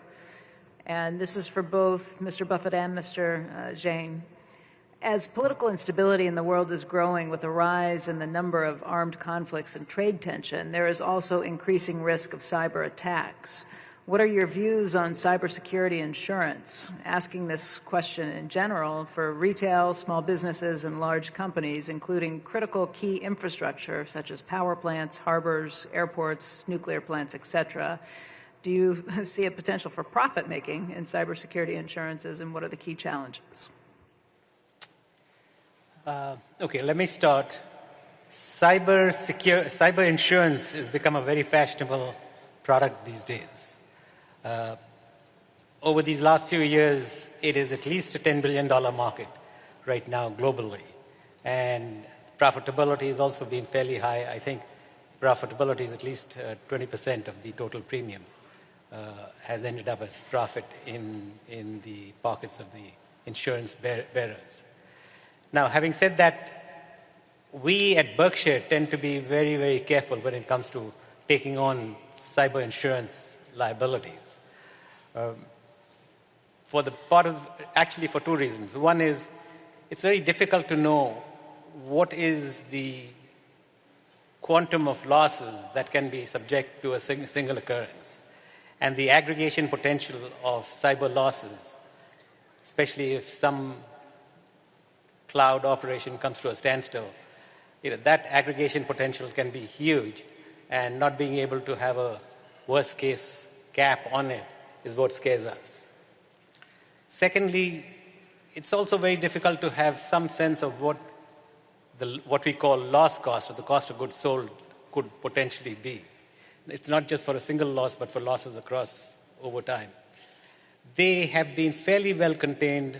Out of 100 cents on the dollar of the premium, losses over the last 4 or 5 years, I think, have not been beyond 40 cents on the dollar, leaving a decent profit margin. But having said that, there's not enough data to be able to hang your hat on and say what your true loss cost is.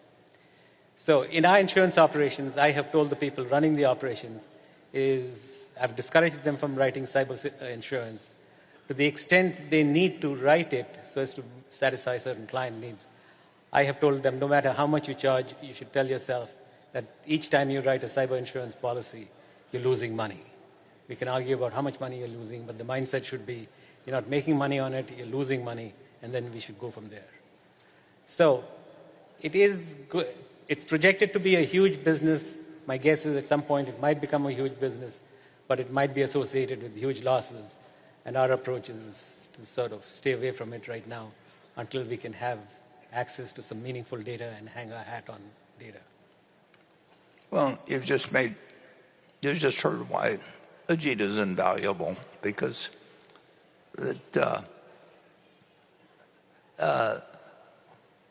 when you insure something, you really want to think of how much can you lose. And the question, I remember the first time it happened, I think in 1968, when there were the riots in various cities, because I think it was the Bobby Kennedy death that set it off, or the Martin Luther King death. I'm not sure which one. But in any event, when you write a policy, you have a limit in that policy. But the question is what is one event? So if somebody is assassinated in some town, and that causes losses that thousands of businesses all over the country. If you've written all those thousands of policies, do you have one event, or do you have 1,000 events? And there's no place where that kind of a dilemma enters into more than cyber. Because if you think about it, let's say you're writing $10 million of limit per risk, and you decide that's fine, and if you lose $10 million, for some event, you can take it. But the problem is if that one event turns out to affect 1,000 policies and somehow they're all linked together in some way, and the courts decide that way, you've written something that in no way we're getting the proper price for and could break the company. And I will tell you that most people want to be in anything that's fashionable when they write insurance, and cyber's an easy issue. You can write a lot of it, and the agents like it. They're getting a commission on every policy they write, and you've got to have somebody in charge of things that understands that you may get an aggregation of risks that you never dreamt of, and it may be worse than some earthquake happening someplace just because you have a whole bunch of policies with a $1 million limit. And I would say that human nature is such that most insurance companies will get very excited, and their agents will get very excited, and it's very fashionable, and it's kind of interesting. And as Charlie would say, it may be rat poison. Okay, well, that cheerful view, we'll go to station 6.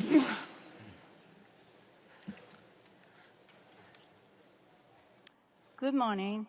This question is for Warren Buffett and Greg Abel. My name is Maria Prenes. I am a retiree from Las Vegas, Nevada. I am here today as a member of Chispa, Nevada, a group developed Latin leaders for the environment of justices. I am almost here representing many Latin families in Nevada who are struggling to pay their utility bills and want access to affordable, clean electricity. I want to add today, why is NV Energy, which is owned by the Berkshire Hathaway, building new gas plants instead of investing in solar energy, with Nevada one and the sunniest state in the country? Can I expect to see future leadership take dangerous investments in the fossil levels more seriously? Thank you. And thank you, Maria. Greg, you want to? Sure. Thank you. So as we touched on with NV Energy even earlier, there's a lot going on there. And when I think of, there's no question solar's a great opportunity for NV Energy, and we'll continue to utilize it as a resource and continue to invest in it, in that utility and the other utility we have in Nevada.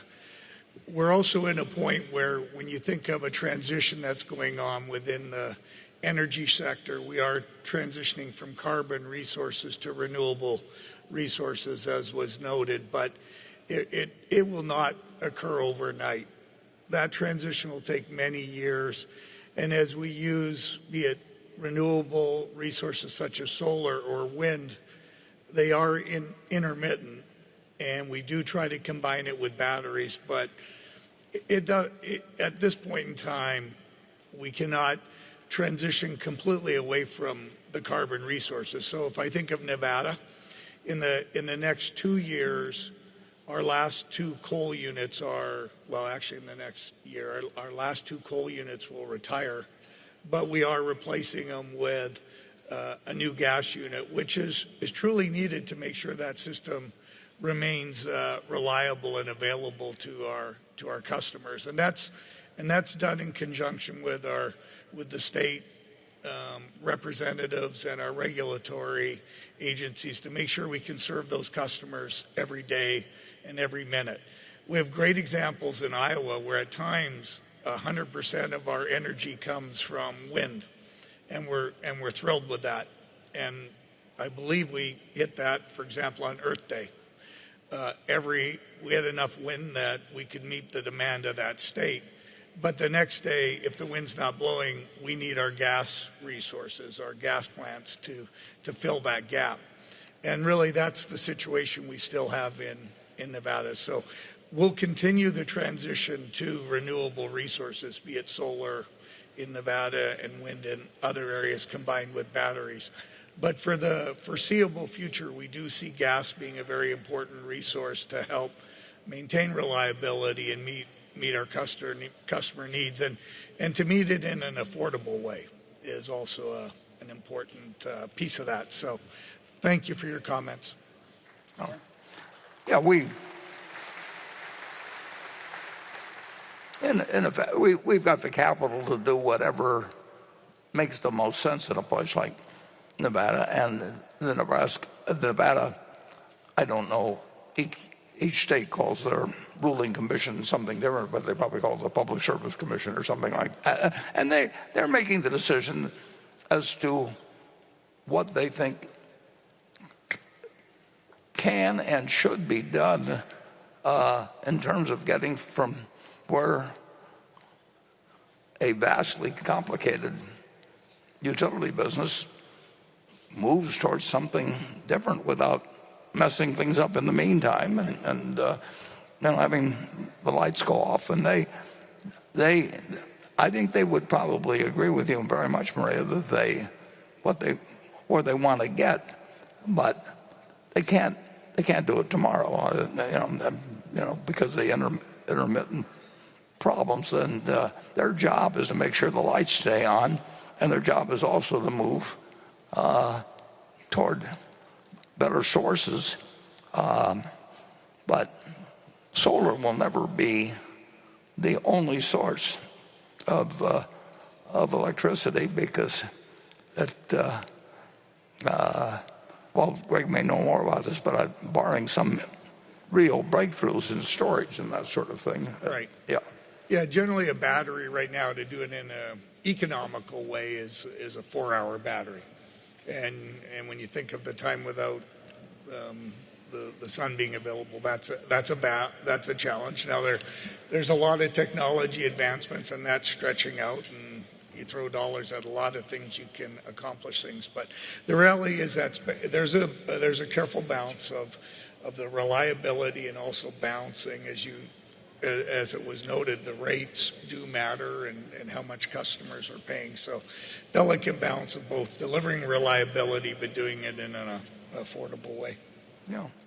My friend Bill Gates, he's working on shortening up that, lengthening the time the battery works. And so you've got some very smart people working on it, but it isn't something that you actually do overnight. And I can understand why people want it done overnight, but it is going to take a lot of money. It's going to take a lot of good ideas and smart people like Bill and Greg. Not me. I don't understand why the damn lights go on when I even turn a switch. But those fellows really do know. And there's plenty of them working on it. And we got plenty of money to implement it. But there are certain things that just take a certain amount of time. My daughter hates it when I use this example, but it's really true that you can't create a baby in 1 month by getting 9 women pregnant. I mean, you may want a baby, but so there are certain laws of nature that you have to work with.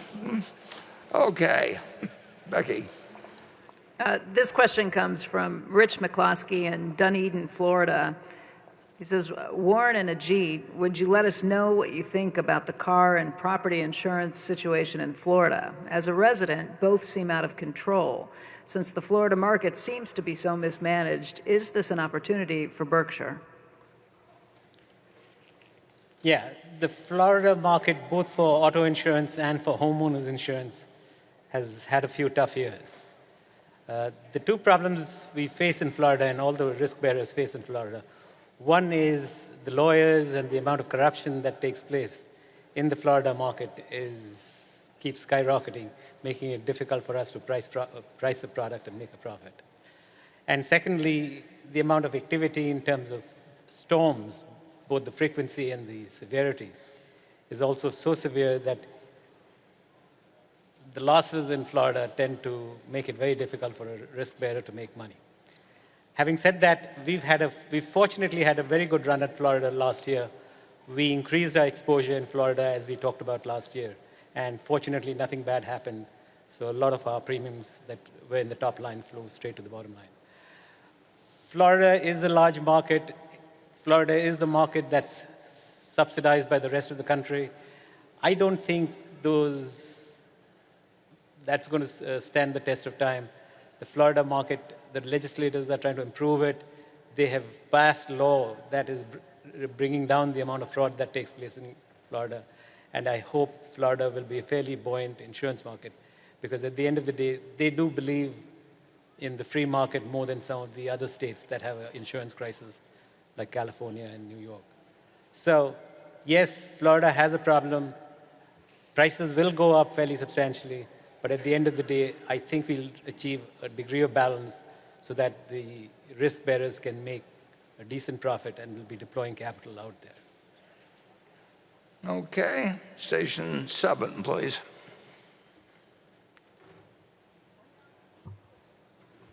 Hi, Warren. My name is Christine Hone Garcia, and I'm from Agoura Hills, California. Thank you for being an excellent teacher and imparting your wisdom to us throughout the years. What advice would you like to share today that you believe everyone needs to hear?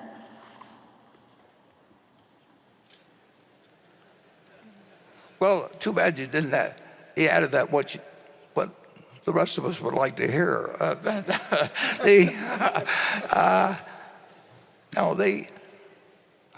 would say that if I had one piece of advice, I would try to, well, and you're lucky you live in this country, because it's just to start with, because you've got opportunities here that wouldn't exist in much of the world.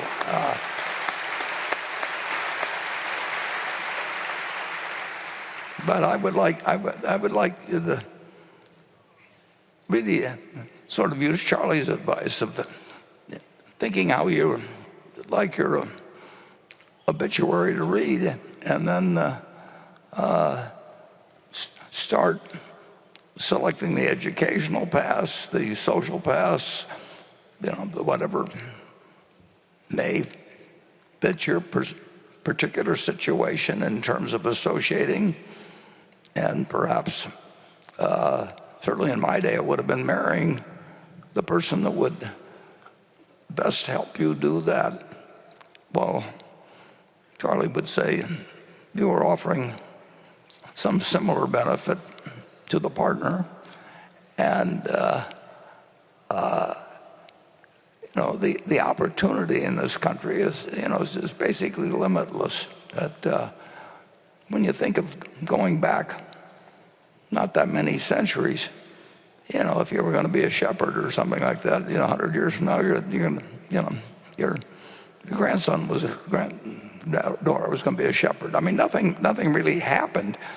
And what has happened in the last 200 years with the combination of the Industrial Revolution, and whether it's science or education or health, or you name it, we are so lucky to be born when we were, the people in this room, and many of us were lucky enough to be born in the United States as well.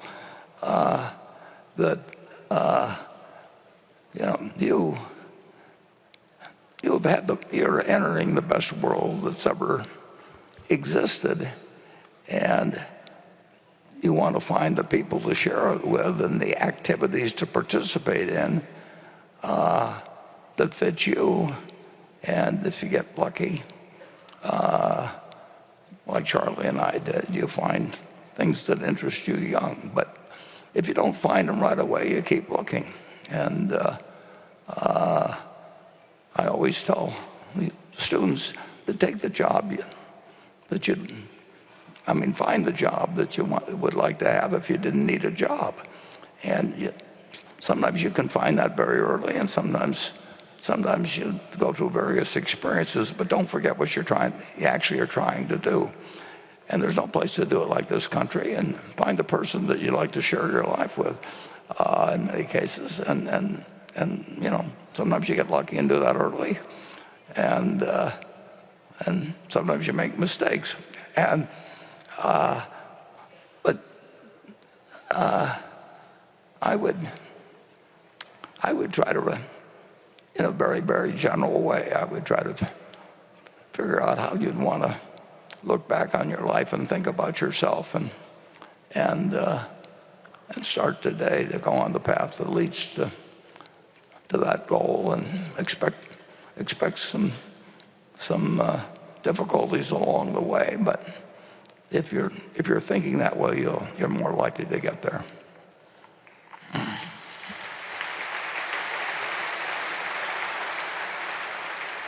Becky? This question comes from Axel Meyerseek in Hamburg, Germany. What has changed for Berkshire's operating CEOs since Greg Abel and Ajit Jain became vice chairman? For example, can and do the operating CEOs still reach out to Warren Buffett directly? Well, that's the answer might surprise you, but they overwhelmingly, the operating executives, they prefer to talk to Greg or to Ajit, and that's understandable, because I don't really do much, and I don't operate at the same level of efficiency that I would have 30 years ago or 40 years ago. I don't know the managers as well as I would have when we were smaller, and when I could get more accomplished in a day than I can now. And when you've got somebody like Greg and Ajit, why settle for me? I mean, basically. So it's worked out extremely well. And I almost can't imagine anything working better, because Greg in a year accomplishes, he sees more of them, understands more about their problems, can give them suggestions. He's got incredible amounts of energy, and nobody has more wisdom than Ajit about insurance, and they've got access in insurance to him. Now, they had it before we stuck some of those titles on in insurance, whereas with Greg, he much expanded things when he became the vice chairman in charge of really everything except insurance. So he is, if you polled our managers that fall under his jurisdiction, which would be a lot of them, they would much prefer it, unless, like a few, they weren't paying as much attention to their business, and I wouldn't do anything about it, but Greg would, and they still like it when he does it. He can deliver news very well to people who, there'll be some people, if you have 20 children and you're very rich, you'll have some that will be go-getters anyway, and you'll have some that won't. And we are a very, very rich company, and we don't, we haven't had a history of being very tough on people that coasted, and we've had some that would do that, and Greg will do something about it, and Charlie and I wouldn't have. Not because we didn't know it should be done, but because we were doing so well ourselves and everything. It just wasn't. We wouldn't make the effort. We didn't want to change our lives that way. Plus, we slowed down in various ways physically and everything. So I would say that the number of calls I get from managers is essentially awfully close to zero. And Greg is handling those, I don't know quite how he does it, but we've got the right person, I can tell you that. And with the Jeep, he does less physical moving, and the insurance people are more used to working with the Jeep, obviously, over the years. So I wouldn't say that changing the title really changes much there, because he was in charge of insurance anyway. So that's, you can go to a business school and they can give you way better answers than I've just given you, but that's the way we do it at Berkshire. He raised his hand. Yeah, if I can add a comment. From my perspective, the transition has worked out very, very well. But I think the credit really goes to how Warren has handled the situation. And what I mean by that is, after the transition was announced, and a lot of the operating managers they were used to calling Warren directly on some issue or the other. After the transition, when they would continue to do so, Warren would very skillfully, in his manner, handle them, such that he would not answer what they were looking for, but at the same time made them feel good and told them that he sort of enjoyed hearing from them and talking to them. So as a result of which, the transition took place, people got the message, and were very responsive to it, and it's a non-issue as far as today is concerned. Ajit, I'd probably add, yeah. Ajit, the only thing I would add is we do have an exceptional set of managers across both the non-insurance and insurance. And yes, Warren made it incredibly easy, but so did they. It was a very easy transition because they cared deeply about Berkshire, they cared deeply about the culture, and they very much wanted it to be a success. And we're fortunate to have those managers in insurance and non-insurance. So thank you. Yeah, what Greg is talking about is they really wanted more direction in some cases than I gave them. I just sat there reading the Wall Street Journal or whatever, and Greg is, there, one way or another, there are more than 24 hours in his day, and I just don't know how he covers the ground he does, but he knows more about the people. We got the same feeling in terms of judging the attractiveness of businesses and making capital decisions and that sort of thing. But he's willing to work. I mean, and I couldn't get as much done anyway. What I could do in a couple of hours, may take 8 hours now. I just don't read as fast and different things. But it's working very well, and this place, if anything happened to me, it would be working extremely well the next day. I don't get any phone calls. You could actually, we can rig something up so we got some answering machine that people think I'm still around, or something. In terms of so anyway, that's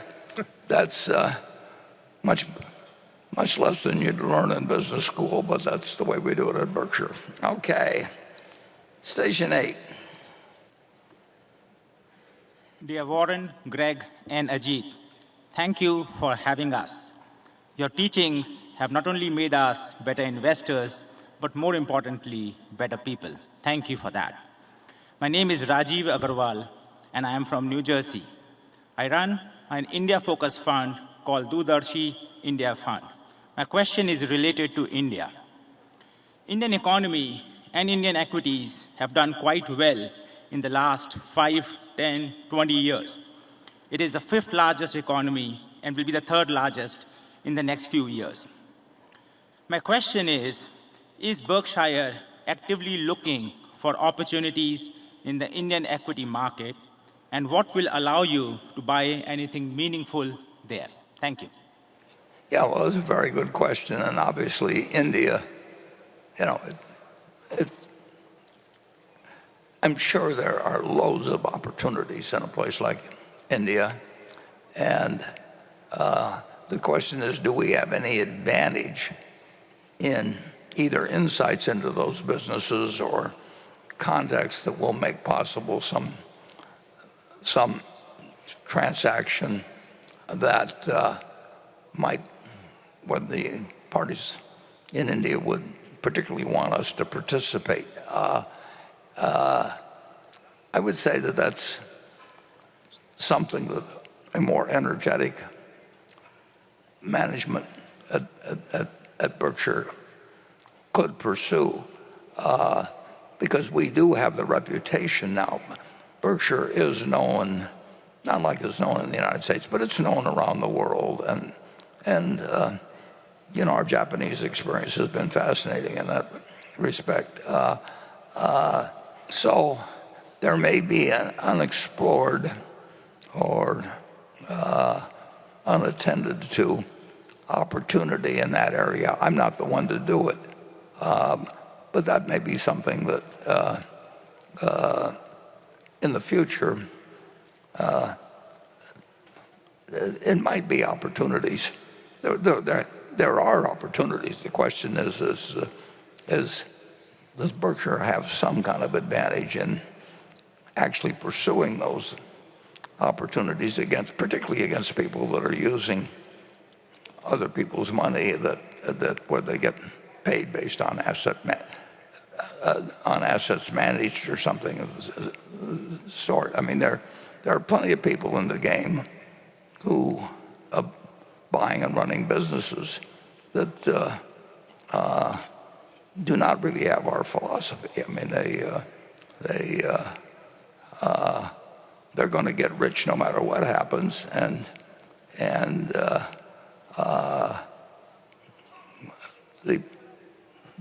their payment may be based on how much they buy rather than what they buy. So we'll see how the next management plays the game out at Berkshire, and fortunately, you don't have too long to wait on that. Generally, I feel fine, but I know a little bit about actuarial tables, and I just I would say this, that I shouldn't be taking on any four-year employment contracts like several people are doing in this world at an age where you can't be quite that sure where you're going to be in 4 years. Okay. But you're absolutely right about if you were energetic, had some way to become a buyer of or a party that people particularly wanted to do business with. Japan was great, and India could be great, but India and Japan aren't the same. I mean, I don't adapt myself terribly well to different cultures, and some people are really good at it, and almost anybody's better than I am, but I stumbled into one or two, but that could happen in Act Two of Berkshire Hathaway. Becky. This is a question from Rafael de Pino from Spain. Berkshire has grown tremendously thanks to, and among other things, its architect, Mr. Munger, and you, its general contractor. We're all tremendously thankful to you for taking us along the way. We are aware that both of you and many others have spent an enormous amount of time ensuring Berkshire's culture provides a solid footing on which to grow the building.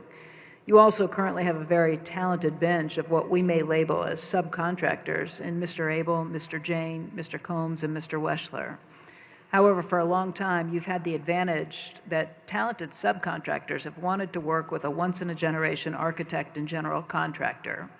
How do you envision Berkshire will overcome the loss of said advantage when the contractor bench needs to be renewed again? And what are potential renovation works in this great building that may necessitate a new architect? Yeah, well, that's a great question to which Charlie and I obviously talked a lot about over time. And of course, we will not, Berkshire, to the extent it remains the sort of entity that it is, will not need to attract people very often. It would be absolutely crazy for anybody, for our board of directors, to ever pick anybody to run this business that thought you should retire at 65. It may be that they should retire the next day, when you learn what they're really like managing something, or it may turn that you want to keep them around until they really start being affected by old age, which hits different people at different times, but it hits everybody eventually. And so it's very likely that if the directors, and it's very tough because they will be acting against conventional wisdom, which is always difficult. But I think we've got the group on that, and they will not have to make a decision very often. If they pick the right CEO, that's 99% of the job of the directors. And if the other 1% is do you have a good method to correct it if you've made a wrong decision? And that's extremely hard to do in our present system. It's not impossible, but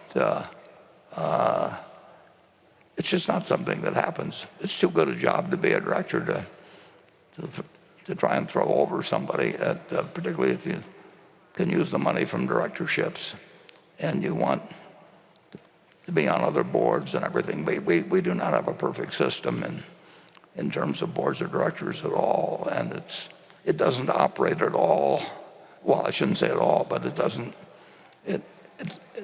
operate as people may think it generally operates. So we will, we've really got the problem solved for the next 20 years unless something untoward happens. And if something untoward happens, then the directors need to find, probably within our own organization, somebody that they've got confidence in to maintain the special advantages we have over another 20 years period. There's various things that are low probabilities, but you still have to think about them. And we are in that position now. Now, if you asked me if something happened to Greg today, everybody says, don't travel in the same plane. The thing to do is not travel in the same auto. Planes don't go down that often. Autos crash all the time. I've seen all these corporate policies on that, which are kind of crazy when you think about the real risk. But in any event, Greg is going to have to tell the directors about if something happened tomorrow, he has to tell the directors about what should be done if anything happens to him. And that's not an easy thing to do. And I don't have, it will be his decision, and then the directors really have to decide whether he's made the right one, but he will make the right one. And what you really have to hope is that you get lucky on how long managers stick around. I mean, you might need 3 in a century, and you might need 6 or 7. But the answer is you need a little luck and you need some break in the mortality tables. But we've got an entity that if you really aspire to be a certain kind of manager of a really large entity, there's nothing like it in the world. So we've got something to offer the person who we want to have. You know, it's sort of like Charlie said about marrying the best person that will have you. Well, we've got something that the right person would want to marry, you know, basically in terms of Berkshire. And if we get the wrong person, then the directors have to do something about it. And that probably won't happen, but it's always a contingency, or a possibility, I should say. Greg, having been put on the spot like that, you don't have to name anybody now, but I'm sure the crowd would love it and make news. Well, the only thing I would add, Warren, is, and it's really how the comment started, was around culture. The culture we have at Berkshire, and that being our shareholders being our partners and our managers of our business having that ownership mentality, that's never going to change. And that will attract the right managers at every level. So I think, as Warren said, we have a very special company in Berkshire, but it's that culture that makes it special, and that's not going to change.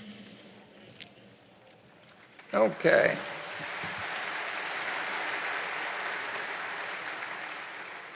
Station 9. I'm never sure where 9 is. Hi, I'm Sherman Lam, a Berkshire shareholder, and I work for a family office in Kuala Lumpur, Malaysia. Just really happy to see you, Warren, and the team. And where I come from, you're a hero. And both you and Charlie have positively transformed mine and many, many other Malaysians and Southeast Asians' lives, not only financially, but also in how we navigate our lives and relationships. Thank you very, very, very much. Well, thank you. Thank you. That makes us feel good. Question is, what have your team's greatest learnings been on business, capital allocation, stock picking, and portfolio allocation throughout the COVID-19 pandemic period over the last 5 years? And Warren, appreciate it if you can get your views as well as your representations on Ted and Todd, as well as directly from Greg and Ajit too on their respective businesses. Thank you. Yeah, I don't think I want to give individual appraisals,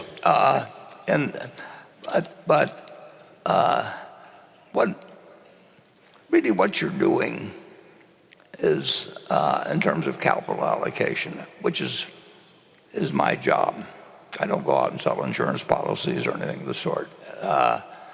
And you represent a group of shareholders like we do represent. We are totally clear on our mission. And, you know, it may be that other people don't agree with them, but I would say that in a great many places, you know, I just don't agree with their mission. And, you know, I would say that, for example, that anybody that wants to retire at 65 would be disqualified from being CEO of Berkshire. Then they might get retired the next day if they were the wrong person. But there's just certain things we don't want, and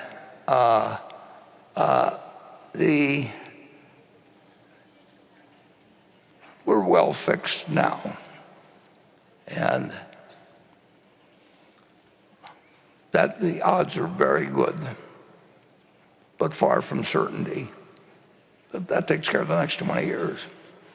Now, but you have to provide for the contingency, and And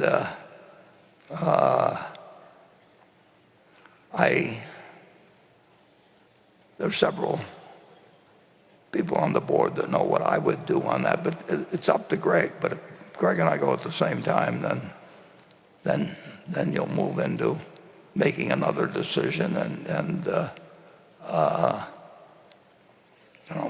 are a few people that know my thoughts on that, but the job of the directors is then to come up with the right CEO, and the right CEO can't make a terrible business great.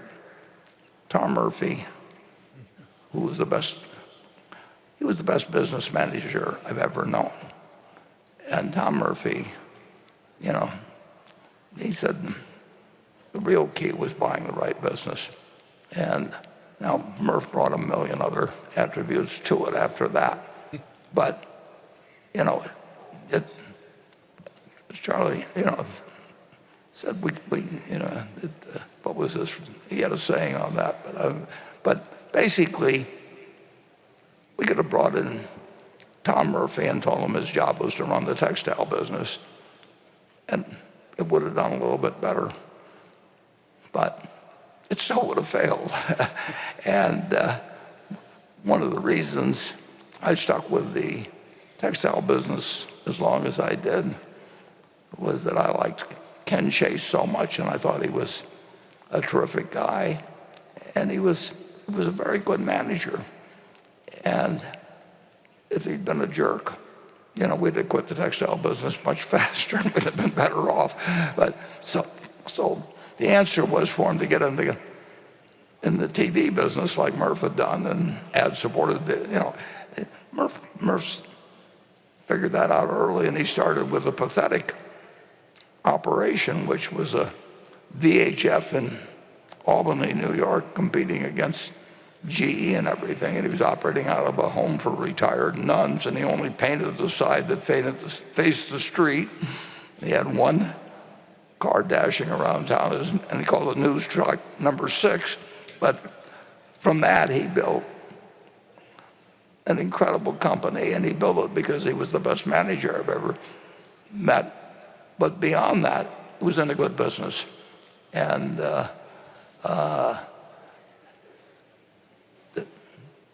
the key will be to find another Tom Murphy and then hand him a bunch of good businesses, and he or she will know what to do with it. Now, that's not as precise as you would get in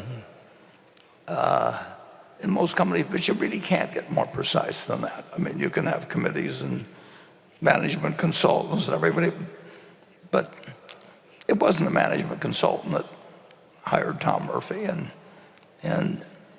I forget whether he was doing, his sales volume was a couple thousand a week at first, and then as soon as he hit, that was his goal, or he got to 2,000, he says, now my goal is 3,000. He kept doing that, and he surpassed all these people like CBS and ABC that had the world by the tail. And it was just a wonderful lesson in life to get just to be able to view something like that. I learned an awful lot from what he said to me, but I just learned by watching somebody like him operate. I mean, it's like watching a great golfer, a great tennis player. Then you ought to learn something about the kind of swing you're trying to develop or something of the sort. So that's not a great answer for you, but it's so far it's worked, and I think it works. I'm very sure it works with Greg, and it's up to people in the future when, I'm underground or wherever they put me, to really make a decision every 20 years or something like that on average. It's the right decision, but correct it if it turns out to be the wrong decision. That's what a board of directors is for, and we've got the people on the board that really understand that responsibility. They take it seriously, but they don't take themselves too seriously. And so therefore they don't necessarily want to do a lot of things just to look busy. And they aren't using us as a stepping stone to get on other boards. But we've got people that really believe in what we're doing, and they're the ones that are going to have to make this place work. And if they got lucky on Greg's mortality, they can do just what Rip Van Winkle did and go to sleep for 20 years or so, and then make another decision. And Berkshire has every tool in the world available to be what it is now and continue to be what it is now. I mean, we've gotten from 20 million of net worth to 570 billion, and there aren't as many things to do, but we can do a few big things better than anybody else can do. And there will be occasional times when we're the only one willing to act. And at those times, we want to be sure that the U.S. government thinks we're an asset to the situation and not a liability or a supplicant. As the banks were, we'll say, in 2008 and 9, they were all tarred with the same brush. But we want to be sure that the brush that determines our future, is not tarred. And I think we're in the. I don't think anybody's got a better position to do it than Berkshire.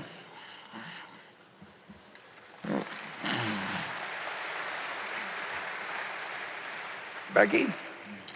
This question's from Johan Halen, who writes, you're sitting on $168 billion of cash, which you told us today is now more than $182 billion. His questions are, one, what is Buffett waiting for? And two, why not at least deploy some of it? Well, I think that's pretty easy to answer. I don't think anybody sitting at this table has any idea of how to use it effectively, and therefore we don't use it, and we don't use it now at 5.4%, but we wouldn't use it if it was at 1%. Don't tell the Federal Reserve that, but prefer it. But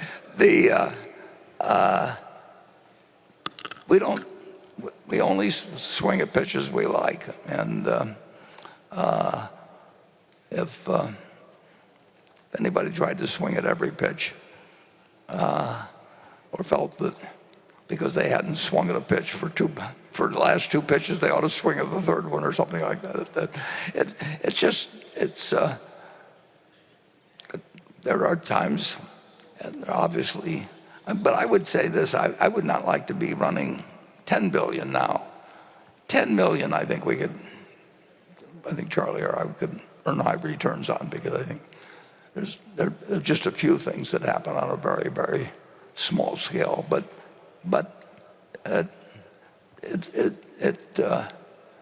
if we had 10 billion, I wouldn't basically see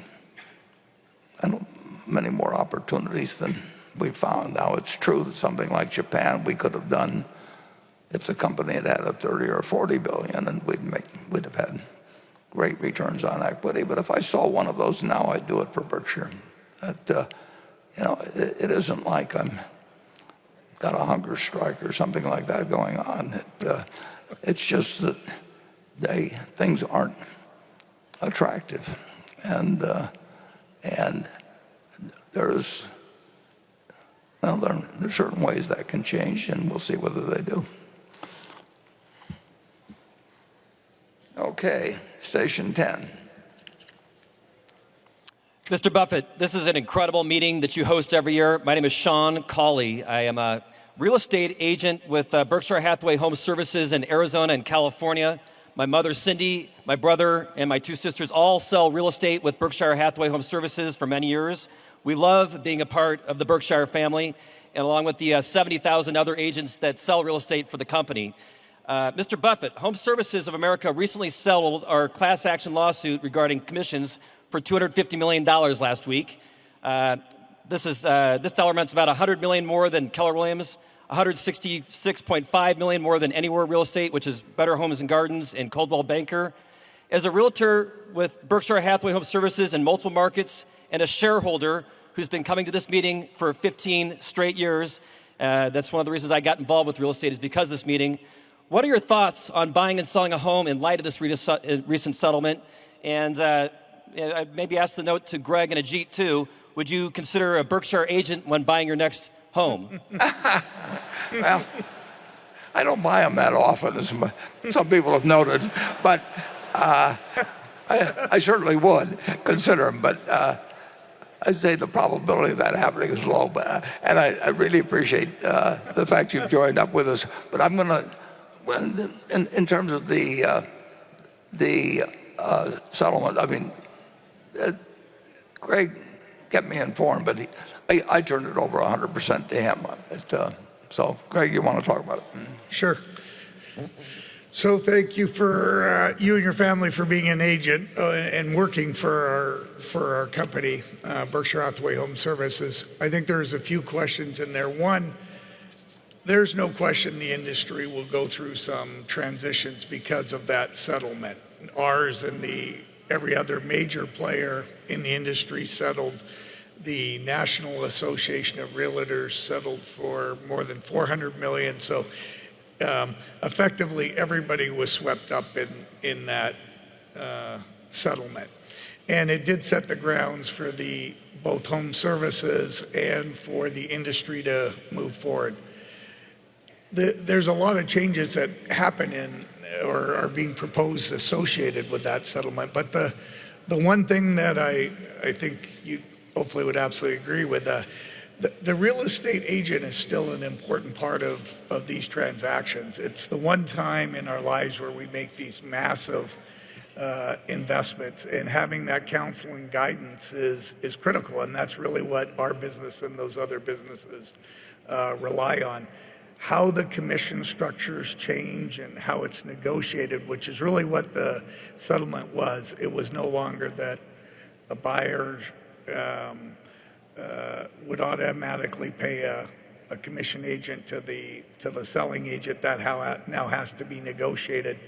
That'll impact things, but I think the realtors will continue to be a very important part of that, and I think home services in the industry will remain very relevant.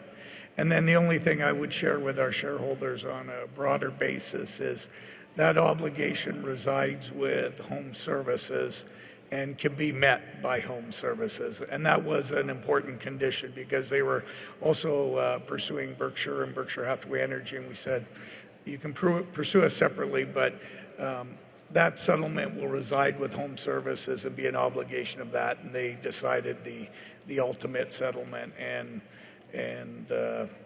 we'll go forward from there. So, Warren, any other comments? Well, yeah, I've sold 2 houses in the last 93 fraction years, and I've bought one that I still have, but I obviously bought the other 2. And I have not negotiated down the commission, even though the last one sold for $7 million or something like that. People do negotiate down commissions to some extent. But I can tell you, I've looked at the figures, and I think the system has really worked out very well.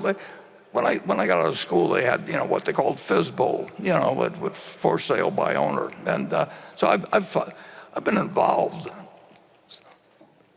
to some degree in watching the whole system operate, and I know what our average agent makes. I know how long they work on things sometimes that don't materialize. I mean,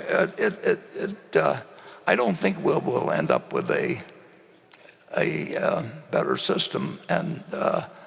But it's up to Greg and the people at Home Services how we work it through here. But I like our agency group, and we've got a very large number of real estate agents, and I've encouraged the expansion we've done in the real estate brokerage business.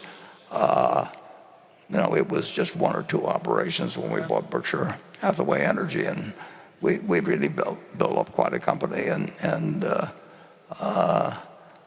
I think it's a very fundamental business. You need help. 90% of the people need help, in buying a home or selling one. And I've watched it operate all my life and been involved with lots of people who have been in the business. But there was a decision in court, and I told Greg to handle it whatever way it seemed best to him. And I'm perfectly happy with the way we've handled it. I think I'm surprised at the decision, but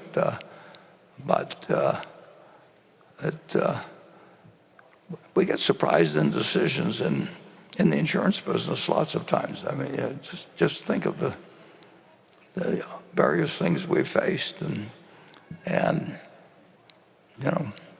when 9/11 came along, we never thought something like that could happen, but it happened, and then we didn't know what was one event or more events. I mean, if they closed down the New York Stock Exchange and a bunch of brokers, well, all kinds of people lose their jobs or lose their income for a while. Is that one event or multiple events? Well, there's all kinds of things come up in business, and we just we play the ball wherever we find it, and I was surprised by the decision. Was it in Missouri? Missouri, yes. Yeah, but we've gotten surprised by some other decisions, and we'll keep doing sensible things as we move forward. Greg, do you want to? Yeah. No, I think the only thing I would add back maybe to how the model has changed, and he asked one, yes, we'll always, I can't speak for Ajit, but we'll always use Home Services agents. But it's interesting, I have bought a home abroad because I lived over in the United Kingdom, in Newcastle, running our utility over there. And it is a completely different experience to buy a home outside of the U.S. Our agents take great responsibility for the whole transaction in the U.S. They put, as Warren said, time and capital at risk to ensure the transaction closes. And when you do close it, they make sure what you bought, what you thought you were purchasing, you end up with. And that's not the way it is always around the world. And there are more affordable models, but it's the old saying, you get what you pay for. So I think our real estate agents still provide incredible value within our business. And as Warren touched on it, it'll survive. The form may be a little bit different, but there's no question it'll continue to thrive. Yeah, we still will want to buy real estate brokerages at the right price. And I hope we're bigger in the industry 10 years from now and 20 years from now than we are currently. And I did sell a house for $7 million. And I did not negotiate the 6% down, and I feel I got my money's worth and then some. And I'm cheap by nature, so it isn't I'm careless about it. I got my money's worth. And so let's move on to Becky. This question's for Warren and Ajit. It's from Jeff Oyster. As a Berkshire and Tesla shareholder, I would like to hear your thoughts on the potential financial effects to Geico, assuming Elon Musk delivers on his fully autonomous driving goal. On Tesla's most recent earnings call, Elon said, if you've got at scale a statistically significant amount of data that shows conclusively that the autonomous car has, let's say, half the accident rate of a human-driven car, I think that's difficult to ignore. Assuming Elon succeeds in reducing accidents by 50% versus human drivers, wouldn't auto insurance rates fall to reflect the reduced underwriting risk, thereby adversely impacting Geico's revenues and float and perhaps margins too? Well, the truth is, yeah, well, let's just take the extreme example. Let's say there are only going to be 3 accidents in the United States next year for some crazy reason that anything that reduces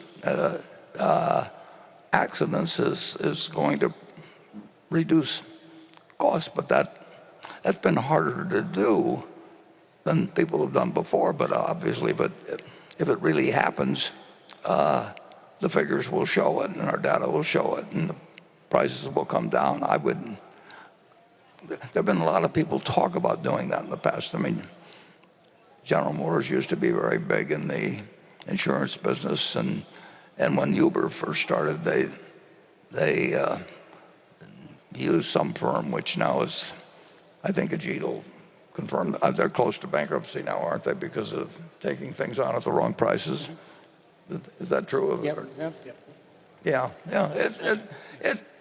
Insurance always looks easier than it is, and it's so much fun because you get the money at the start, and then you find out whether you've done something stupid later on. But it's a very tempting business when somebody hands you money and you hand them a little piece of paper.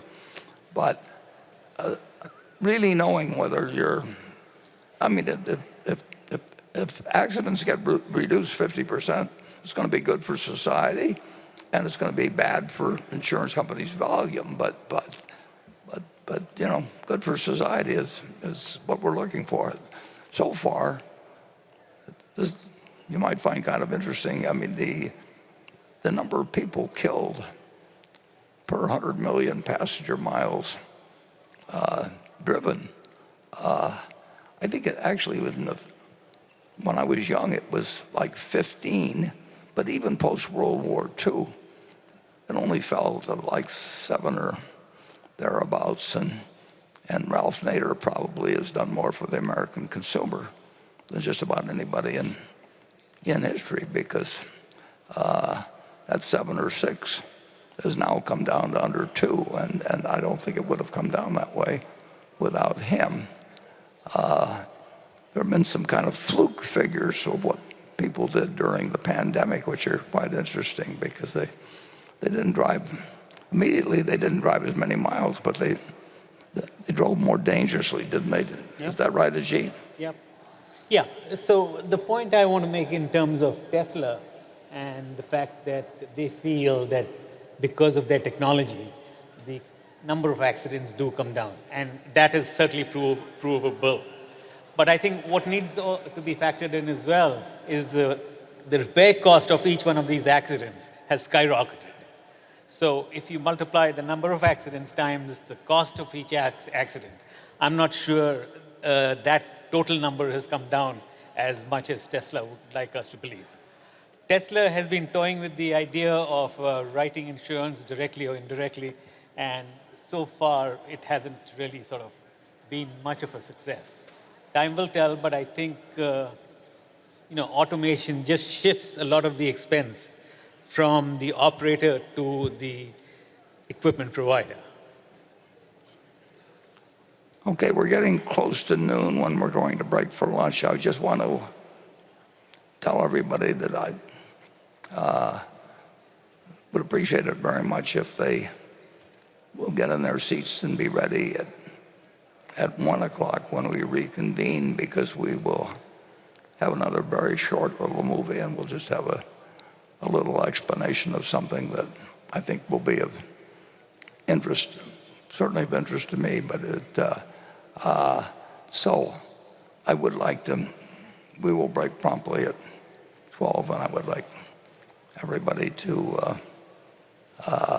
really make an attempt to be in their seat and quiet at 1 o'clock. And if you can't do that, if you'll wait a few minutes and watch in the halls, all that, but we do not want to be seating people and have people milling here at 1 o'clock. And just like a play in New York or something, it'll take a few minutes, and only a few minutes, to cover what we're going to at 1 o'clock. But we don't want to be seating people during period. But now we'll go on till 12 o'clock, and then we'll have a break until 1 o'clock, and we will go to station 11.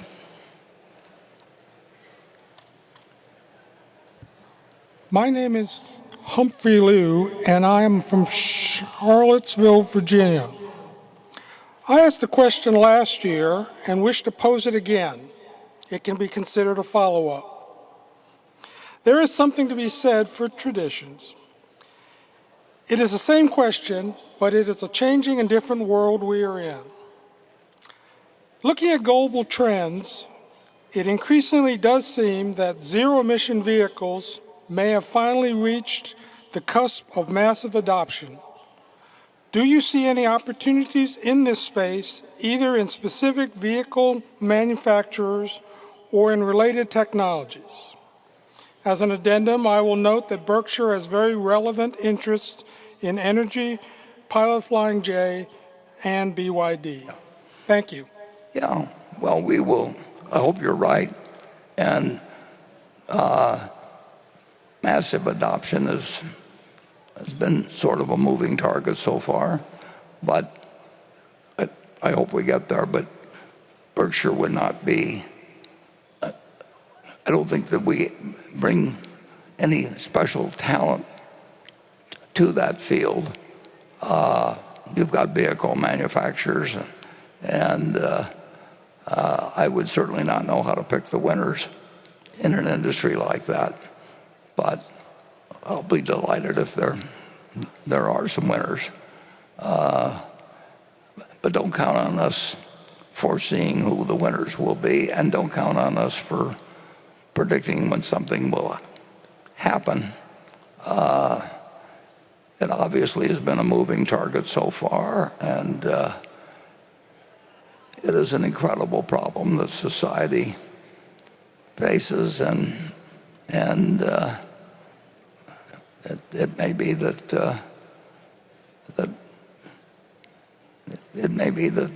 governments are not very good at solving it for a while.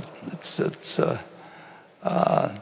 all of climate change it's got a terrible problem just in the fact that, in effect, that the United States particularly has been the one that's caused the problem the most, and then we're asking poorer societies to say, well, you've got to change the way you live because we lived the way we did. And,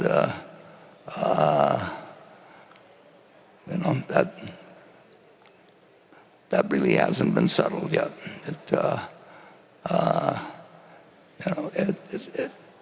It's a fascinating problem to me, but I don't have anything to add to how you really slice through the world. When I was born in 1930, there were just essentially 2 billion people in the world,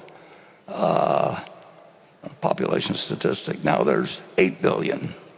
Now, if you'd asked anybody in 1930, if you take the 50 smartest people in the world and you said, what's the optimum population for the world when you're 93 years old, they would have not said 8 billion. There wouldn't be anybody who would have been close to it.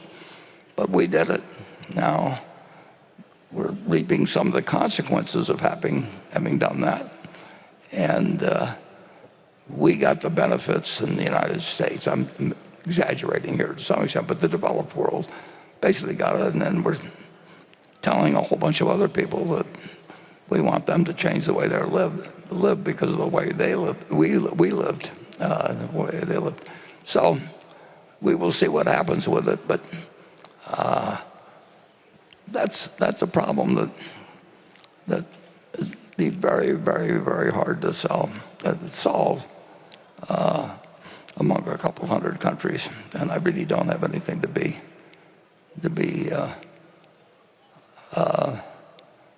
contribute on it. And now I've got instructions from the thing, the monitor in front of me. I would like to introduce one person here that has, you all know because she's been here so many times, but my friend Carol Loomis, who is now well, she's going to be 95 on June 25th. You can send presents care of our office. And Carol has edited the Berkshire annual report.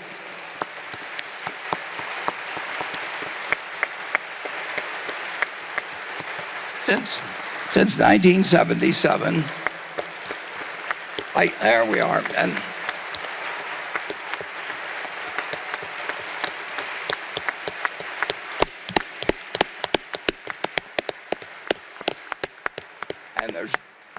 there are 2 points I'd like to mention. Every year, I give Carol a little item for a bracelet that is a replica of the front page of the report that year, and they're different colors and all of that sort of thing. And so she now has, since 1977, 47 of them. And I think she's put 10 on each one. But I've always wondered, if she put them all on one arm, whether one arm would now be 4 or 5 inches longer than the other. But I'm sure she foresaw that. But I want to reveal one other. I want to ask one more question while Carol was here, because I'm sure most everybody in this audience grew up like I did, knowing that Ty Cobb's lifetime batting average was .367. I mean, he's the leader among everyone. And it may be that record is never broken. And Ty Cobb, 367's immortal. But Carol has a distinction that probably most of you don't know, but she dated Ty Cobb. And Carol was officed at 6th Avenue and 50th Street in the Time Life building. And NBC was right across the street in Rockefeller Center. And the quiz shows became the hit of TV. And Carol, being the kind of person she is, walked across the street at lunchtime and went on the quiz show of the late 1950s. And they gave her the questions regarding baseball. And Carol answered them all correctly. Of course, she was encyclopedic on all kinds of things, but so she knew all the answers. And she proceeded, and she was single at the time, and she proceeded back to her office at Fortune. And at some point, she got a phone call from, sounded like a fairly young man in Georgia, and he said, "My uncle is Ty Cobb, and he would like to take you to lunch at 21. And so Carol went to lunch with Ty Cobb at 21, and I think he subsequently had one more lunch, and then she decided to call it off. But those of you who follow baseball may have noticed that in the 1990s, they found that the statistics had been faulty when Ty Cobb played, and that he actually only batted .366. That there were a couple of at-bats they didn't count. So the real question I want to know from Carol, and I think she should maybe tell us, is that would she have dated Ty Cobb if she not? I mean, I know she wouldn't have. I know she wouldn't have dated Ty Cobb if his batting average had been .300 or something like that. But where was the cutoff point at which she would have told Ty Cobb to stay in Atlanta and forget about coming up to New York? And if anybody has a microphone, Carol would care to express herself on that question. It's the unanswered question that I've had and all inquiring minds have had, and only she knows the answer. And she's with her daughter. She married a wonderful guy, John Lewis, and Barbara's with her. And I'm sure Barbara's been always wanting to ask this question, but it's kind of tough when you're in the family. But I'm sort of a non-obnoxious guy who'll do it in front of a lot of people. Carol? 0. Or we can have Barbara's guess. Either one will. She would have been happy to go either way, right? She would have gone. Right. So, thank you. Carol?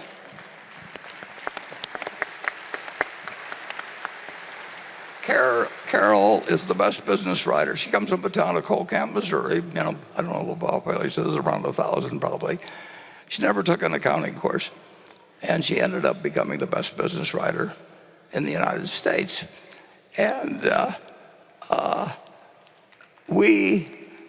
she didn't want to be an editor, actually. I mean, she could have done other things at Fortune, but she just plain liked writing business stories. And like I say, nobody came close to her, and she started from scratch. But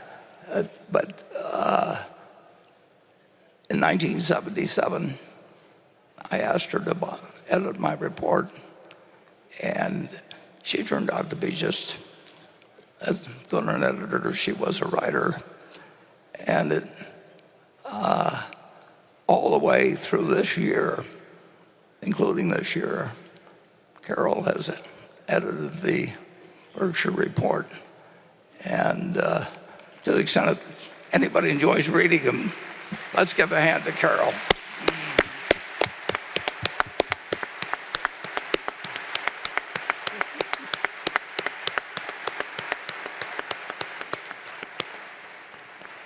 Okay, and I've been told to show a video right before you go to lunch because it's only 30-some seconds, and then we'll talk a little bit more about it when we come. So if we'll dim the lights, we're showing what a Berkshire shareholder did when she sold us $1 billion worth of stock the other day, and you'll meet somebody that I know she is the prototype.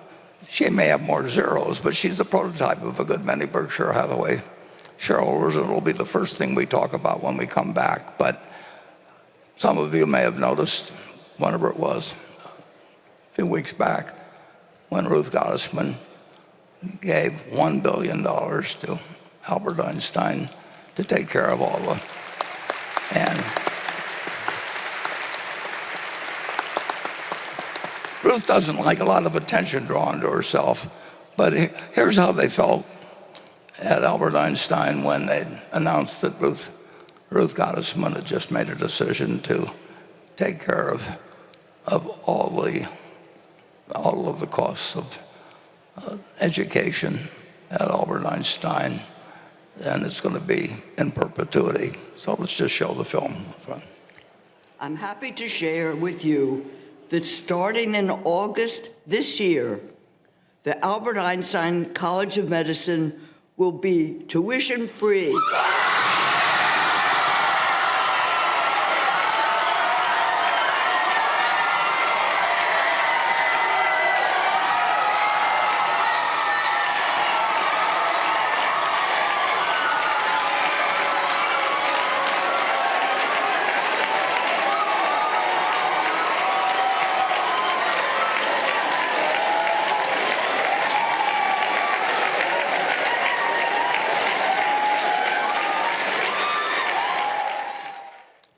And that's why Charlie and I have had such fun running Berkshire.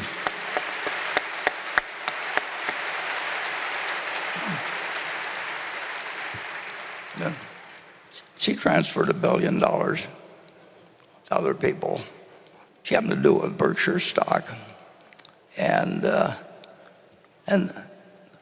offered to rename the school after her and everything like that. But she said, Albert Einstein, that's a pretty good name to start with. So, yeah, there's no ego involved in it, nothing. She just decided that she'd rather have 100 plus, closer to 150 eventually, students be able to start out debt-free and proceed in life. And she did it happily, and she did it without somebody asking, name it, put my name on all four sides of neon lights. And I salute her.